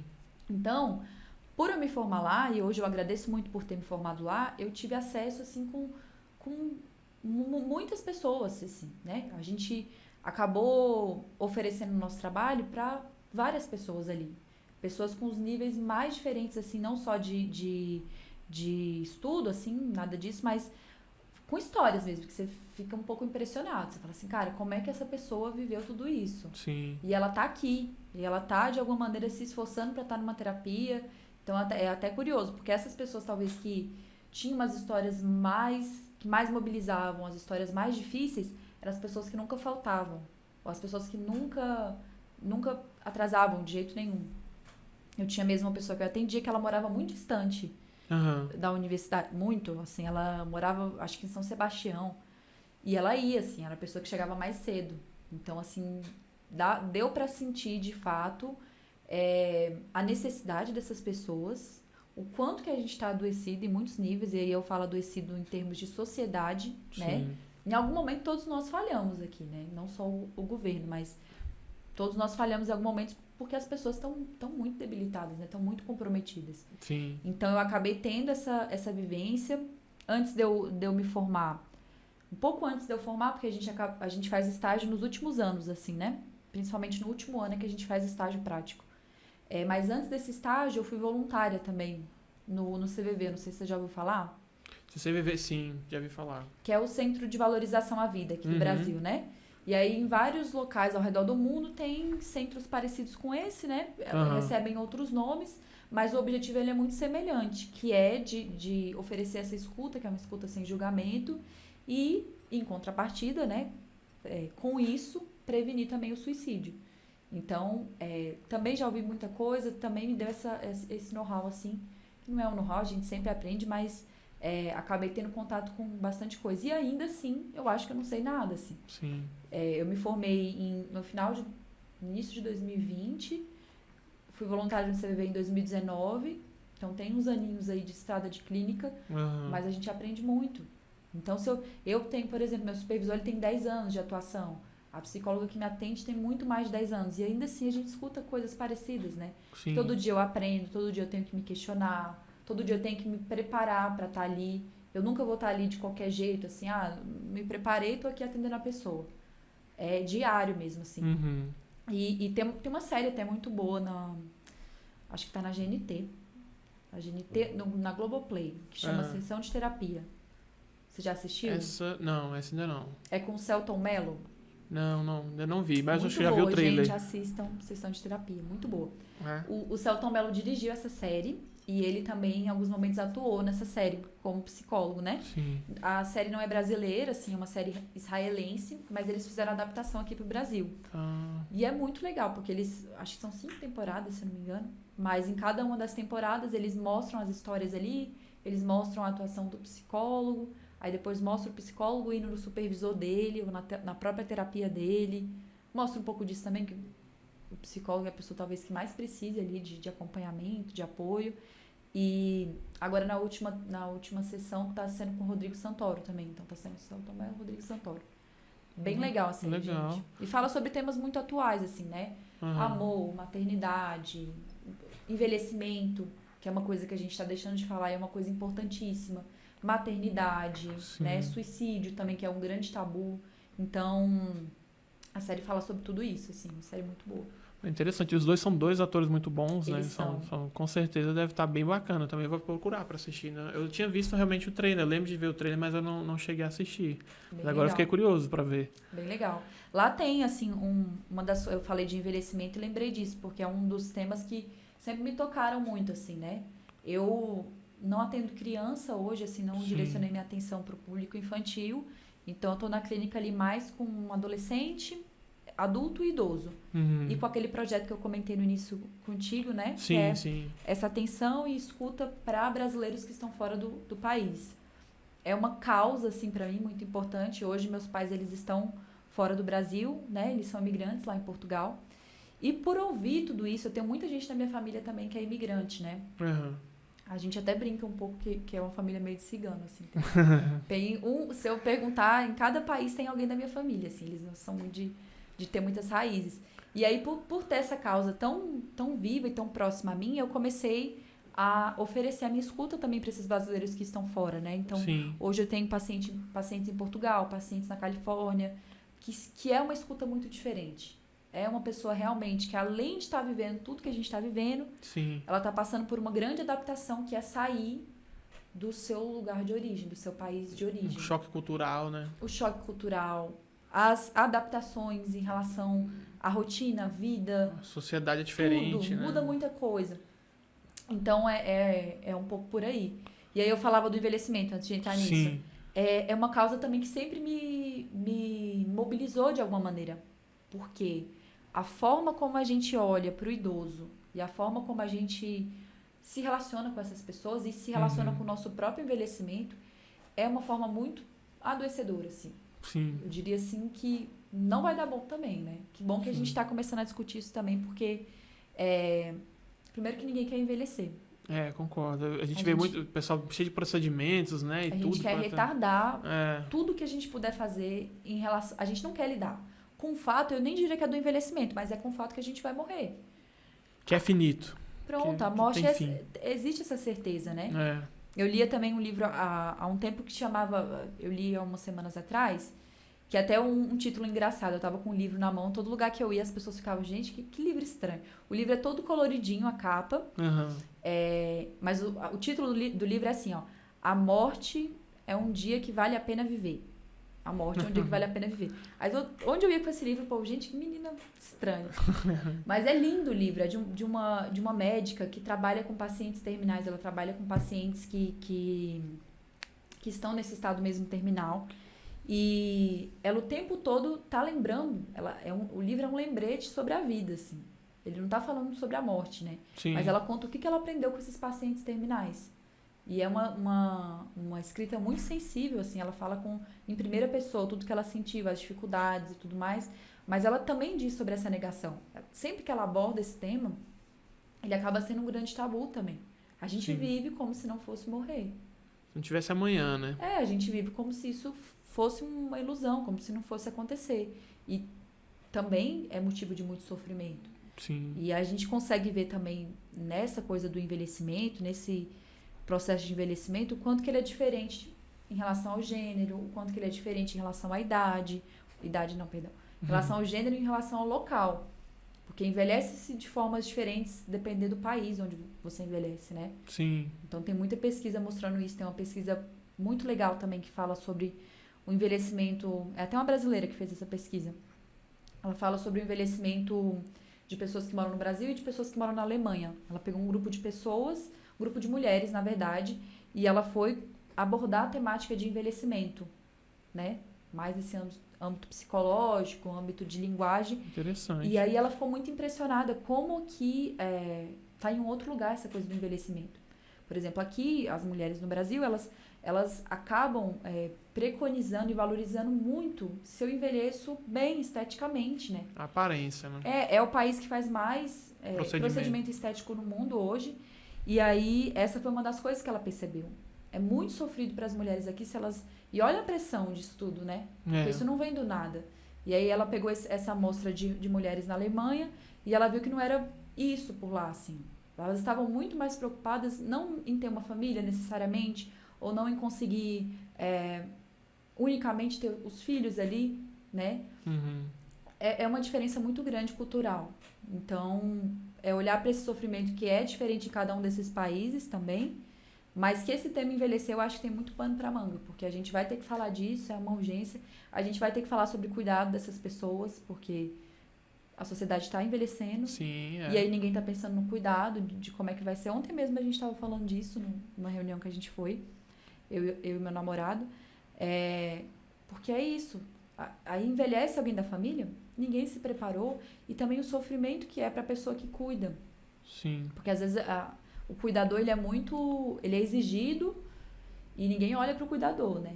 Isso não só o cuidador de idosos, mas a pessoa que é a figura de cuidador das crianças ou dos idosos, ou que cuida de uma família, de uma casa, é uma atividade também muito sofrida. É bem complicado, né? Até porque, assim, pode passar também por distúrbios, né? Como o Alzheimer, né? Perfeito. Como outros... Comprometimentos cognitivos, físicos, né? Então, hoje tem muitos filmes e até séries, né? Que mostram bastante isso, né? Como é esse lado, né? Da moeda. E o envelhecimento eu vejo que é igual você comentou da questão de não ter a pessoa pensar que não tem amanhã. Eu também vejo que as pessoas pensam que nunca vão chegar nessa fase. Não As pessoas não se veem. pra isso, né? Não se planeja e não tem a empatia com quem já chegou. Isso. Eu vejo muito isso. Eu vejo que a pessoa, os mais jovens, né? Até que já é adulto, não é tão mais jovem, mas não tem paciência com os que são mais velhos. Como se aquele ali fosse, tipo assim, um ser que já perdeu a utilidade, que, tipo assim, pô, só tá atrapalhando, só tá enchendo o saco, falando bobagem e tal. Sabe? Eu já vi muito, assim, gente perdendo a paciência. Pô, às vezes a pessoa só quer ser ouvida, a pessoa só quer ter uma atenção, a pessoa só quer... Porque é meio que uma regressão, né? Você passa da criança pro adulto e depois você volta a ser meio que criança de novo, né? Você já tá... Exato. E você quer ver uma coisa que mata a gente? Eu até lembro de uma professora falar isso.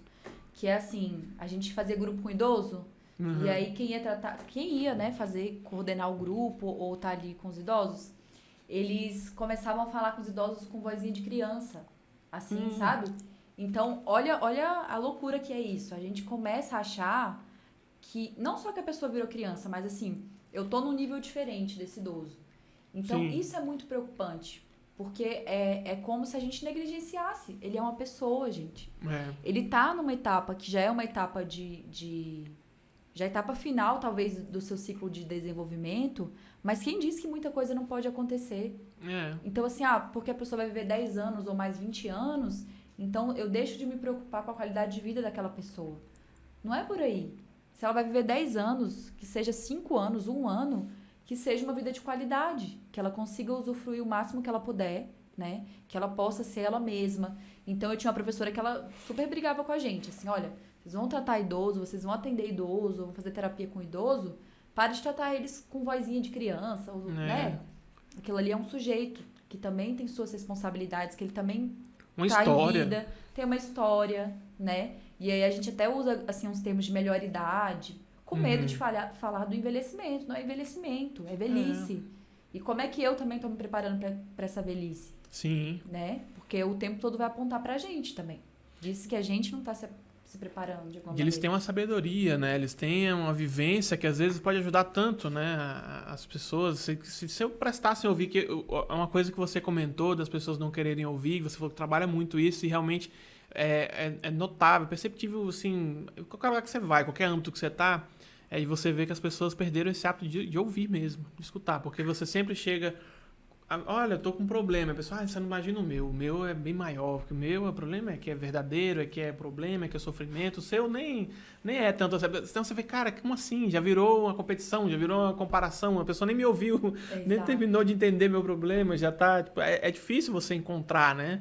Sim. Esse acolhimento, como a gente estava falando, né? É muito difícil e porque, assim, para eu ouvir outra pessoa, eu tenho que deixar um espaço em aberto em mim mesmo para poder acolher aquela dor. Sim. E a gente não quer fazer isso, né? E aí tem esses termos todos que hoje estão muito em voga também, muito usados, por exemplo, de empatia. É um termo, por exemplo, que eu não gosto muito de empatia. Porque a empatia é o quê? É você olhar para o outro, né? É você permitir se sensibilizar ali com a dor do outro. Entendi. Mas ainda é sob sua perspectiva. né? Tem até uma dinâmica que a gente faz que é de trocar os sapatos, mas ainda vai ser você caminhando. Então, assim, a gente nunca vai ter dimensão e nem vai conseguir vislumbrar com uma totalidade a dor da outra pessoa. Sim. O mínimo que eu posso fazer é ouvir e não emitir opinião sobre isso, sabe? Cara, tô aqui pra te ouvir. Deixa eu tentar entender. Pra mim ainda é muito distante, mas deixa eu... Não é nem se colocar no lugar da pessoa. Sim. É realmente deixar que ela se apresente, assim, um pouco. E eu até comento, nós que somos psicólogos ou quem tá nesse lugar também, a gente não conhece sobre a história do paciente. Eu até digo, porque eles chegam assim muito de, olha, você vai me resolver, você vai me dar uma resposta. Eu falo, cara, a pessoa mais capacitada nessa sala pra dar um rumo na sua vida. É você mesmo. Ou pra dar uma resposta sensacional aqui, é você. Eu te conheci agora. Eu te conheci, sei lá, tem um paciente que eu já atendo há mais de 2 anos. Mesmo esses que eu atendo há mais de 2 anos, eu sei muito pouco sobre a vida deles. Eu sei muito pouco sobre o sofrimento deles. Eu sei recortes do que é possível entrar e penetrar ali, entende? Eu não consigo te ver na totalidade. É quase como se você acompanhasse o Instagram dele, né? Ele vai te passar uma parte, mas isso. você não entende bem qual todo o contexto, né? Isso, a gente vai junto, a gente vai remar junto ali nesse marco, né? Eu vou ser facilitadora no que é possível de ser, mas ainda assim eu conheço muito pouco. Então é o paciente que é o detentor desse conhecimento maior. Sim. A gente tem um saber que é importante, a gente também é capaz de possibilitar algumas coisas, mas é ele que é detentor desse saber, né? Sim. Eu acho que passa um pouco por aí também. E às vezes, é igual você comentou, pode ser que a pessoa queira que você só escute mesmo ela. Sim. E às vezes você fazendo a troca também, né? Primeiro eu te escuto, depois você me escuta. E às vezes nessa brincadeira é que o que você vai me contar vai me tocar no que eu tô te falando, né? E eu vou pensar, então talvez meu problema seja tal coisa, talvez eu possa olhar por tal visão que eu não tinha percebido, né? Não, e você quer ver uma coisa que é até um exercício pra gente fazer, todo mundo aqui? Quando você está falando para outra pessoa, você está se ouvindo também. Sim. Isso é muito fato, porque às vezes a gente está com medo de falar, não é nem porque o outro vai ouvir, é porque eu vou me escutar. E é muito sofrido também. Às vezes você está falando uma coisa, você fala, gente, eu falei isso mesmo? Peraí. Que loucura é essa? O que eu estou falando? Sabe? E aí, na terapia, uma coisa muito importante que a gente faz também é o silêncio. Já teve pacientes que a gente ficou em silêncio, assim. Parte da sessão, parte importante da sessão. Porque é isso. Às vezes eu preciso desse tempo para elaborar o que eu preciso elaborar. Eu preciso me ouvir também. Então, se ele quer ter uma pessoa que ele gostaria de ficar em silêncio ali, tamo junto. Vamos ficar aqui em silêncio. E é muito terapêutico esses momentos assim. Cara, isso é muito interessante, porque é você pensar assim, às vezes a pessoa não se deu conta de certo problema porque ela não externalizou. É porque ela não falou.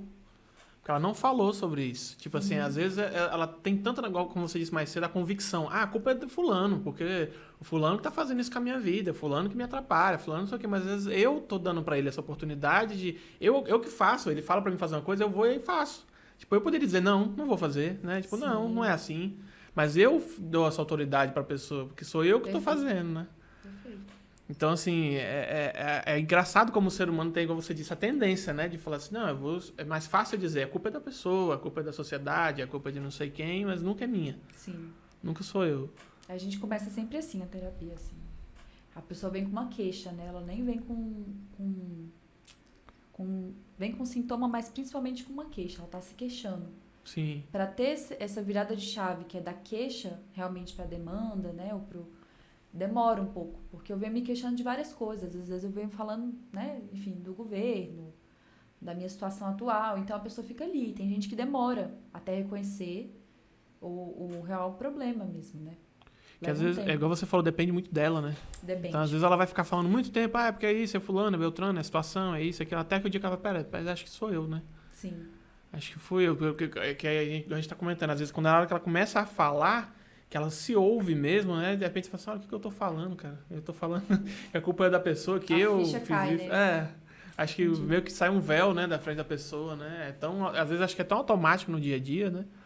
E essa questão do trabalho com os estrangeiros, quando foi que você sentiu essa necessidade? Foi a partir dos seus pais, então? Quando você viu que seus pais estavam lá e você viu que eles já te passaram, assim, talvez um feedback disso? Foi um pouco por aí. Isso que você falou, às vezes, de cair o véu, assim, né? Às vezes a gente, cara, se dá conta. Eu já atendi as pessoas presencialmente, já atendia pacientes online, até um pouco mais pacientes online do que presencial. E aí, eu também tenho muito essa vontade, assim, né? Isso que eu comentei da família, cada um da família numa parte do mundo, isso sempre me chamou muita atenção. Uhum. E aí foi uma coisa muito assim, eu nem consigo te dizer se foi uma coisa planejada. Um dia eu falei, cara, eu preciso estender a minha escuta pra gente que tá longe, Sim. sabe? Pra gente que tá tendo dificuldade de acessar esse serviço de saúde em outro país, ou às vezes existe uma coisa assim da identificação mesmo, né? Para uma terapia funcionar, a gente fala muito de transferência e contra-transferência. O que é isso? Essa palavra é difícil, assim, mas é de você sentar naquela cadeira, se dar de frente ali com um profissional e tem que dar liga, sabe? É como se fosse o match, que a gente falou do Tinder. Sim. Tem que dar match. Se não houver uma identificação, se você não se sentir confortável, se aquele lugar não te possibilitar que você seja você mesmo, que você fale sobre todos os seus problemas, suas mazelas, não vai funcionar essa terapia. E aí eu preciso me identificar com o estilo do terapeuta, eu preciso me identificar com a forma de trabalho dele, às vezes com a abordagem. Né? A gente até diz que mais importa o estilo do terapeuta do que a abordagem, sabe? Entendi. Então eu tive poucos terapeutas na minha vida, eu tô no 2º terapeuta, mas já conheci várias pessoas que, Bárbara, não deu certo. Pode ser o melhor terapeuta do mundo, assim, o melhor psicólogo, mais renomado, mas não fez sentido pra mim. Não rolou essa identificação que a gente chama de transferência. Então, um dos motivos que me deu esse gás, assim, para oferecer esse tratamento, essa escuta para os brasileiros fora do país, é um pouco disso também. Às vezes eu já estou me adaptando com tanta coisa, com essa cultura, com contexto, com ambiente, eu vou ainda me consultar ou vou entrar num processo de terapia com um psicólogo de outro país. Sim. Né? Ainda mais eu que estou aprendendo a língua agora. Então eu vi essa necessidade, foi uma virada de chave e hoje eu tenho ido em direção a isso, assim. É uma barreira muito grande, né? Porque já tem todos esses conflitos da cultura, da língua, e você tem que tentar fazer uma pessoa de lá te entender, Exato. né? Que ela também vai estar baseada também na cultura de lá, em outros comportamentos, né? Sim. Não deixa de ser impossível, mas assim, foi uma lacuna que eu encontrei e que tem feito muito sentido, assim, pra mim. Mas é algo muito importante, acho que é uma abordagem interessante. Sabe por quê? Porque eu vejo, como a gente vê a questão de quem prega como é que se diz? A produtividade 100% o tempo todo. Também tem a galera que prega que viver no exterior é mágico. Você vai pra lá, é uma maravilha, é como se fosse um sonho, né? Glamoriza. Não tem nada de glamour, gente. Nada de glamour. Até para pessoas que vão fazer essa mudança de forma muito bem estruturada, tem desafio? Tem mais desafio do que glamorização, né? E é isso. Olha só como é que é a nossa zona de conforto mesmo, né? O que é confortável pra gente. Às vezes eu tô aqui no país que é meu, que tem pessoas próximas a mim, ao ir para um lugar totalmente diferente, eu não tenho mais essa rede de proteção, não tenho a segurança que eu supunha ter. Isso não existe mais, né? Então, de novo, eu vou ter que lidar com o que eu não lidei antes. Eu vou ter que elaborar situações ou os traumas que estão ali guardados, existem ali e não foram dados a devida atenção durante o tempo, né? Sim, acho que até coisas básicas, né? Por exemplo, se você está aqui, você tem um problema, alguma dificuldade, você consegue chegar em qualquer pessoa, mesmo que você seja de Brasília, esteja no Nordeste ou esteja no Sul, você consegue se comunicar. Não, estou com um problema, estou com ajuda. Essa facilidade é incrível. Né? Nossa, João, eu não sou uma pessoa assim muito, muito ligada à rede social. Eu já fui muito menos, agora eu quero estar ali naquele espaço, eu acho que faz sentido estar ali. Mas, assim, nos últimos 3 anos, eu tenho feito conexões tão positivas, assim, que eu não imaginava que a internet podia ser esse lugar, assim, sabe? De você encontrar pessoas com uma coerência muito, muito bacana com o seu trabalho, com o seu propósito e fazer essas boas conexões. Então, eu acho que sempre é o jeito que você usa a ferramenta, você pode usar de forma positiva, sim. E eu tenho me surpreendido, assim, nesse sentido. Para além do meu trabalho, que eu consigo executar de forma online, esses encontros mesmo. Né? Tem um grupo de amigas agora que eu estou muito próxima, a gente tem alguns projetos em comum, e são pessoas que moram aqui, que são brasileiras e também foram para fora, e aí elas estendem essas conexões, mesmo estando do outro lado do mundo, por exemplo, e tem sido muito bacana, assim. Eu acredito que deve ser um alívio, principalmente para esses que foram para lá, né? Poder falar assim, nossa, eu tenho quem eu encontre lá no Brasil que possa me dar um auxílio, né? Ter essa facilidade. Acho que tem algum tipo de coisa que você pode compartilhar, assim, que são as coisas mais comuns que eles se queixam, assim, coisas mais Claro, sem invadir, né, Sim, sim. especificamente ninguém, mas algo que seria mais assim, importante as pessoas também ouvirem. Sim. Porque eu acho que tem muito jovem, principalmente, que tem essa questão, né? Ah, eu vou para os Estados Unidos, vou para o Canadá, vou para a Alemanha, vou para a Europa e tal. Mas, cara, tipo, tem que ter um cuidado, né? Não é só ir e lá você também não vai ser, como eu posso dizer, talvez você não seja tão parte da sociedade deles, né? Eles nunca vão te ver, Perfeito. talvez, exatamente como a gente... Qualquer um que vem aqui, a gente acolhe. Às vezes lá não é bem assim, né? Às vezes você não é tão acolhido. Tem muita semelhança. Eu acho que de forma indireta a gente acabou citando algumas aqui, mas o que é mais gritante é isso da adaptação forçada. Você meio que não tem muito tempo para se adaptar. Você tem que trocar o pneu com o carro andando e você está trocando o pneu. Você não tem esse tempo de, deixa eu entender o que está acontecendo. Isso não acontece, via de regra, né?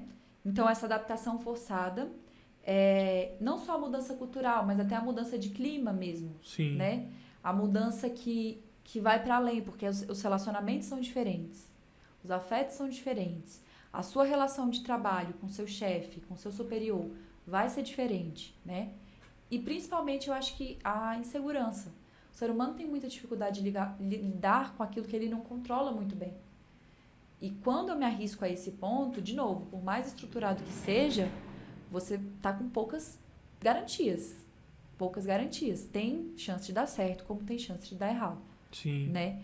Eu acho que o combo disso tudo junto, mais a saudade da família, mais o distanciamento de figuras importantes, é o que mais pega, assim, é o que puxa mesmo, né?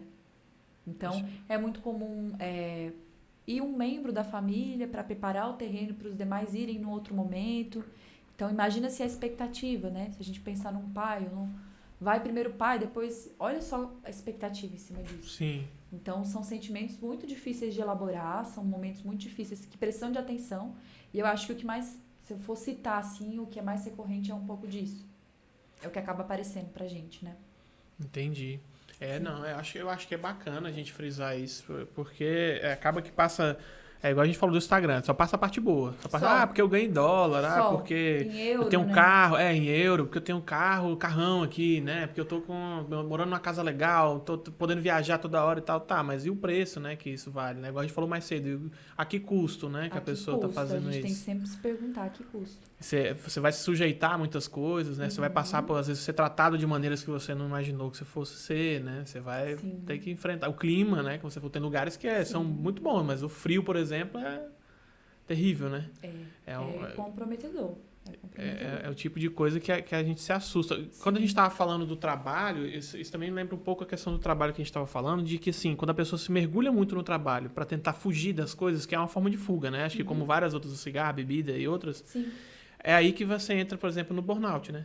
Sim. Que eu acho que é uma queixa recorrente também. Eu acho que eu vi muita gente falar ultimamente que tem tido, né? O burnout, além de tudo, por que é muito difícil, né? Eu não sei se você já conheceu alguém que teve burnout alguma vez. Pessoalmente, eu não sei se eu tô lembrado. lembrado. Teve o diagnóstico. Muito é dito sobre ele, mas quem já passou por uma situação de burnout não consegue assumir. É muito difícil um paciente chegar a esse diagnóstico e a pessoa primeiramente considerar, porque ele tem os critérios assim de diagnóstico, né? Sim. Um dos critérios da pessoa que está com burnout é o ceticismo. Ela acha que não tem nada a ver com ela. Ela acha assim, cara, o que eu tô fazendo, não, é porque é muito trabalho mesmo, é porque é muita demanda mesmo. É porque eu sou trabalhador, né? Ela nunca vai achar que o sofrimento tem a ver com ela. E ela vai tendo também um distanciamento com esse próprio trabalho. Apesar dela estar ali o tempo todo focada nesse trabalho, ela vai perdendo interesse nesse trabalho. Só que é meio frenético também, é contraditório, porque ela não consegue largar e, ao mesmo tempo, ela fica nesse próprio trabalho. Sim. E essa é uma das características lá nos critérios de diagnóstico que mais aparece, é o ceticismo, assim, né? Sim. A perda de vontade com esse trabalho, a perda de interesse por esse trabalho e esse afastamento. É como se não fosse eu, mas, ao mesmo tempo, é eu que tenho culpa disso aqui tudo. Então, o sujeito, ele fica assim, é quase que naquelas rodinhas de loop, hamster. Né? É um paradoxo, né? É um loop muito grande, é muito sofrido. Você vê uma pessoa com burnout, é algo muito sofrido. E a maioria dos casos, a pessoa, ela tem, assim, uma crise. Ela tá aparentemente bem, tá ótimo, tudo tranquilo, e ela tem uma crise. Às vezes, dentro do trabalho mesmo. Sim. Porque não tem como segurar, não tem como sustentar. Eu não sei se vocês viram uma história, tem uma jornalista de muito renome, assim, que ela é de uma emissora grande, não sei se a gente pode falar, mas é a maior, uma das maiores. E ela teve uma crise de burnout ao vivo. Ela desmaiou mesmo, assim, ela teve uma crise com o jornal no ar. E aí, eu gosto muito dela porque ela é uma pessoa que fala com muita sensibilidade, muita vulnerabilidade. Depois, no final, eu pesquiso o nome e coloco aqui pra vocês assistirem. Tá. Mas ela, assim, é uma referência, porque ela pegou esse momento tão difícil da vida dela e hoje ela fala sobre o assunto na internet, sabe? E o que ela fez, né, diante disso? Ela conta como é que tinha sido a rotina dela antes desse acontecimento.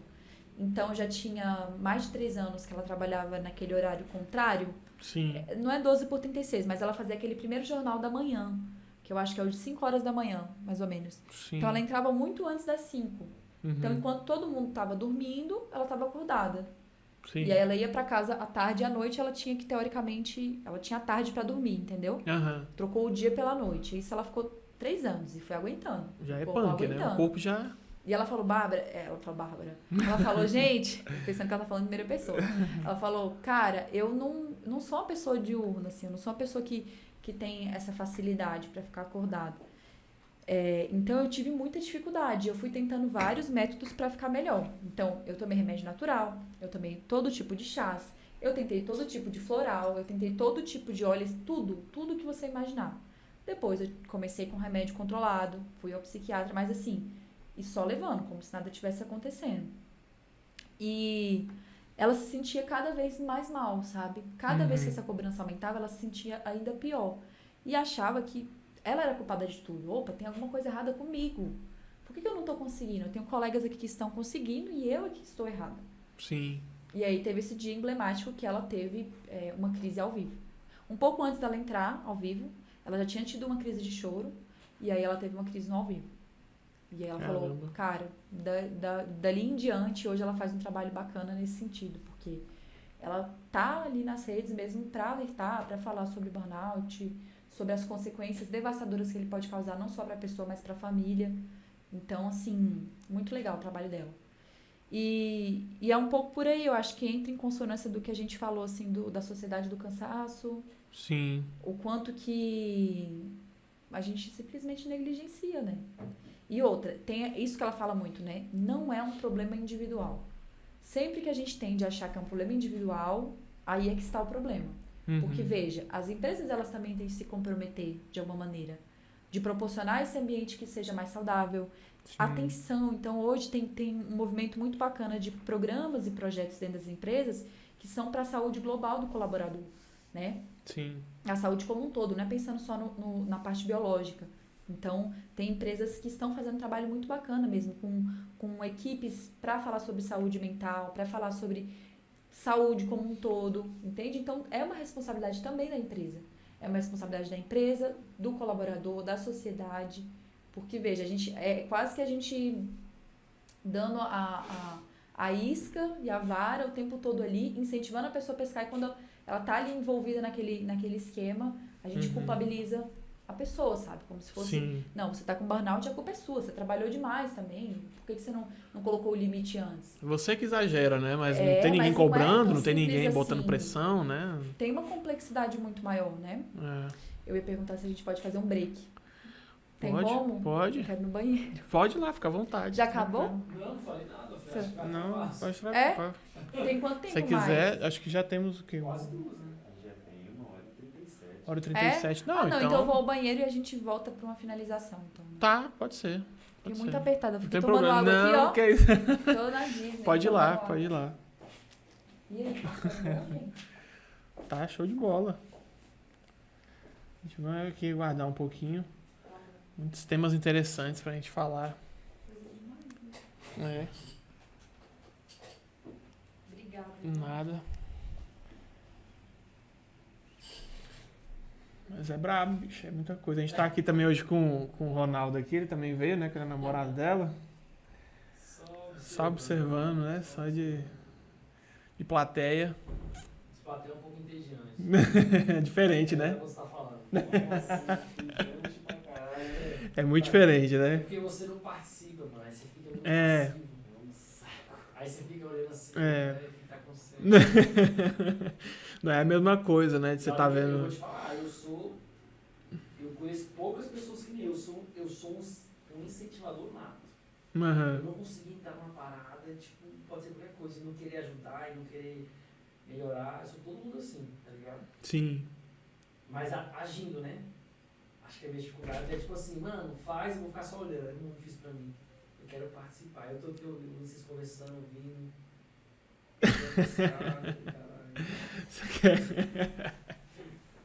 É difícil pra mim ficar só escutando. É, cara. É disso que ele fala, que tipo, Eu acho que tem que dar um microfone pra ele. é complicado. Sério mesmo? Não, mas a ideia era que ele tivesse, ele que não quis ter. A ideia é pra ele ter Eu mesmo. acho que É pra interagir. Porque quando tá lá na frente, vocês acabaram 2 horas naquela vez que eu falei. Se vocês quisessem, eu falava 4 horas ali. Uhum. É porque é outro ambiente. Eu, por exemplo, a pegada dela é outra. Ela tá muito Sim. preocupada com a imagem acadêmica. É outro rolê. Uhum. Eu tô cagando pra isso. Uhum. Eu gosto de fazer os outros vídeos. Sim. Então, assim, eu me preocupei em falar de casamento pra fazer meus anúncios. Eu tava com isso na cabeça o tempo inteiro. Uhum. Mas eu falei, velho, eu vou contar a história de cagada que eu fiz. Eu não contei mais, porque eu ia dar nome, ou eu ia ter que citar a situação que a pessoa ia ver e falar, pô, tá falando de mim. Aí não faltou vontade de falar besteira aqui, não. Entendeu? Sim. Mas pra quem tá só agora, ele aqui tá só participando, fica bem pesado.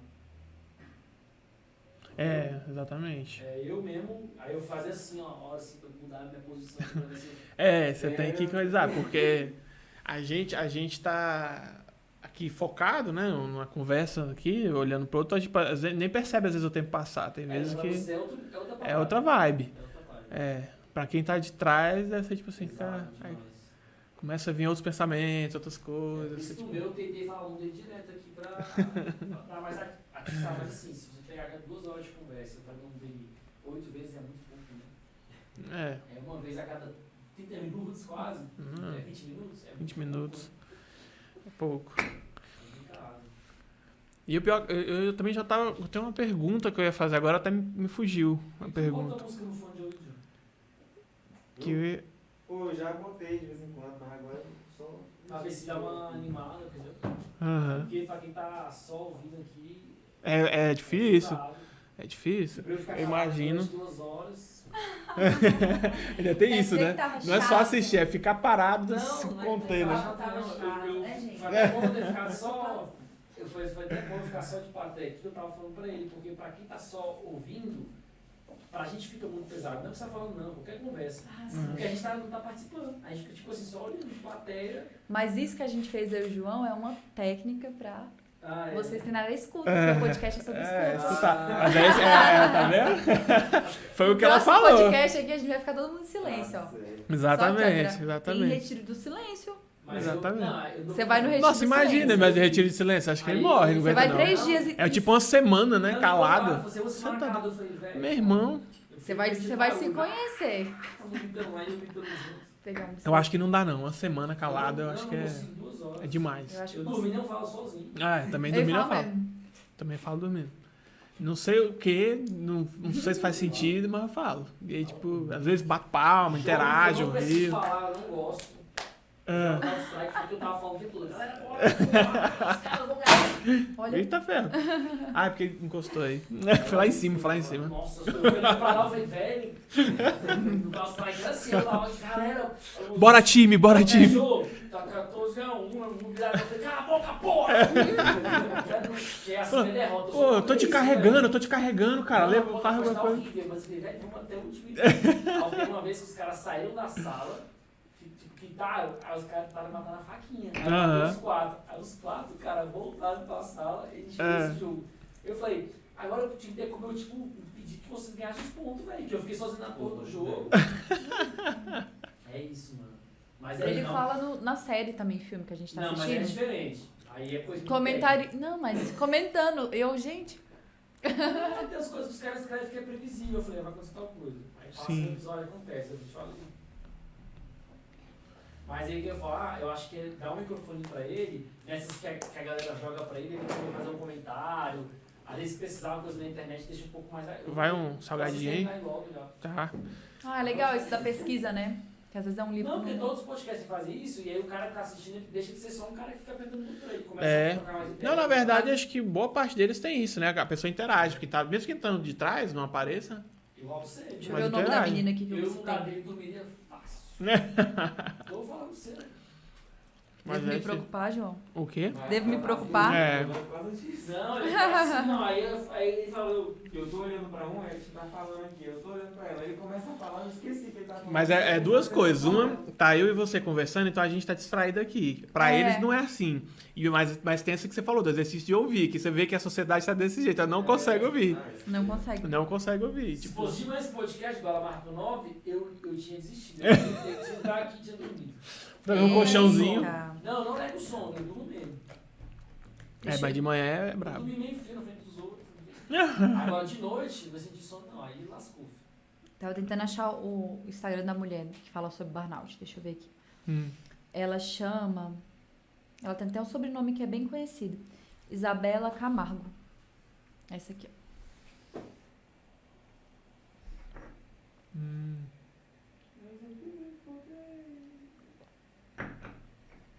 Ah, é psicóloga também. Não, ela é jornalista. Jornalista? Ah, tá. Ela é a jornalista que passou pelo... Exatamente. Eu tô mandando umas brincadeiras, né, gente? Café é bom também, vocês gostam de café. No caso, eu ia até lembrar disso daí. Eu acho que esse caso que a gente estava conversando, ele tinha uma conexão com o seguinte, que é uma coisa que eu até te perguntar, de essas outras alternativas, essas outras formas de tratamento, que seria, por exemplo, a hipnose. Acho que a hipnose é uma das formas, né, que alguns psicanalistas ou psicólogos usam também, né? Os Também psicólogos usam, né? mesmo. Uhum. E eu até ouvi outro dia o cara falar, que eu acho que conecta em todos esses assuntos que a gente estava falando, que ele falou o seguinte, que a questão da hipnose, muitas vezes é a questão da autoridade, né? Porque às vezes a facilidade que o cara vai ter, ou a mulher vai ter de hipnotizar aquela pessoa, aquele paciente, se for tem hipnose clínica, né? Que às vezes as pessoas pensam que hipnose é só o show, mas tem a hipnose clínica, né? Que é por isso que a gente está falando. Então, assim, nesse caso, a facilidade que vai ter tem relação com a autoridade que você tem para a pessoa. Então, mas só que essa autoridade, ao mesmo tempo, ela ouviu o hipnólogo comentando exatamente isso, que no dia a dia você tem isso em várias outras pessoas. Não necessariamente vai ser o hipnólogo que vai chegar em você e vai fazer aquele movimento. Não, eu vou te hipnotizar aqui agora. O seu pai, sei lá, o seu patrão, né, o seu chefe, né, o seu namorado, seu marido. Para você ele representa alguém muito importante. Então a opinião dessa pessoa, o que essa pessoa te fala, Sim. é muito, como é que eu vou dizer? É muito pesado, tem um peso para você, tem uma coisa. Então isso tem a ver com essa questão do emprego, que muitas vezes o chefe fica com aquela coisa, pressão, né? Pô, você tem que fazer isso, senão eu vou te cortar, senão você vai sair, né? Você tem que render tanto, você tem que fazer isso aqui, senão você não vai estar no dentro... Tem muito aquela frase assim de, você não quer, tem quem queira, né? Lá fora tem uma fila, né? Esperando. Então a pessoa acaba ficando naquela pressão, tipo, caramba, cara, tipo, né? Quer dizer que eu não posso errar, eu não posso falhar, eu não posso ter um momento de menos produção, eu passei por um problema, né? Uma coisa assim.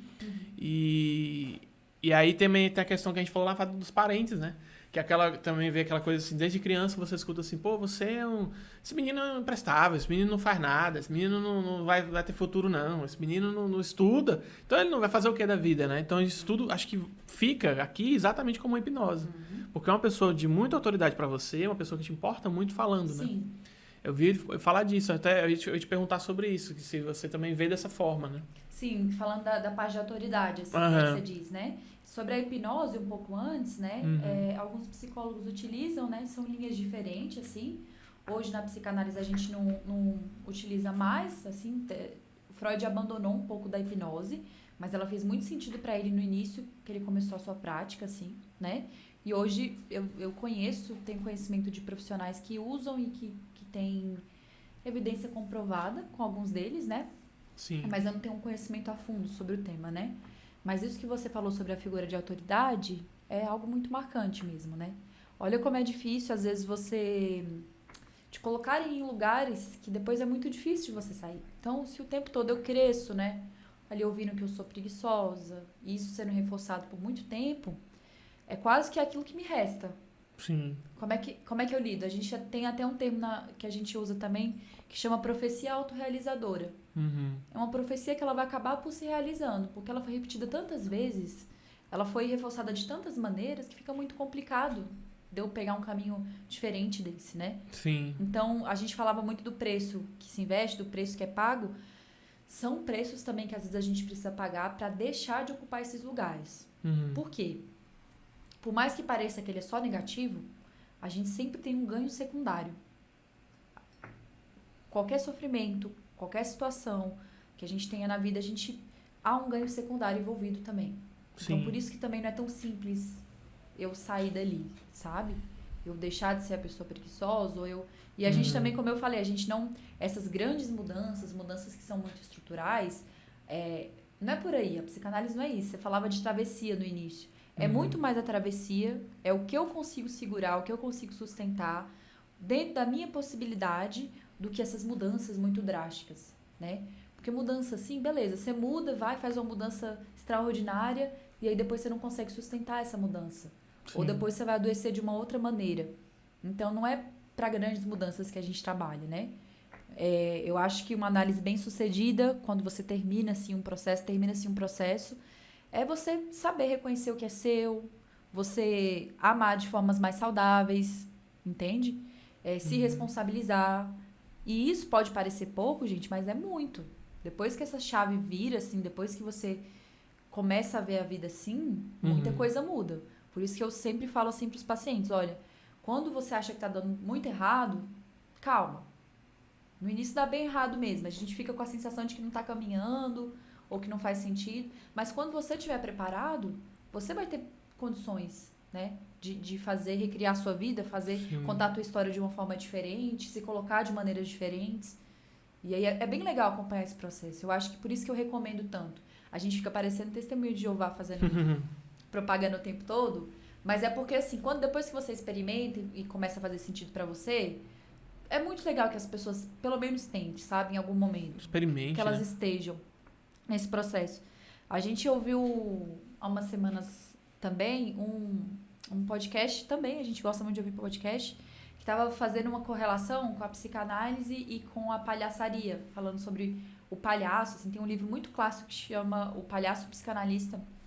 E aí, muito legal de ouvir eles falando, assim, fazendo essa relação mesmo com a psicanálise e com a vida cotidiana.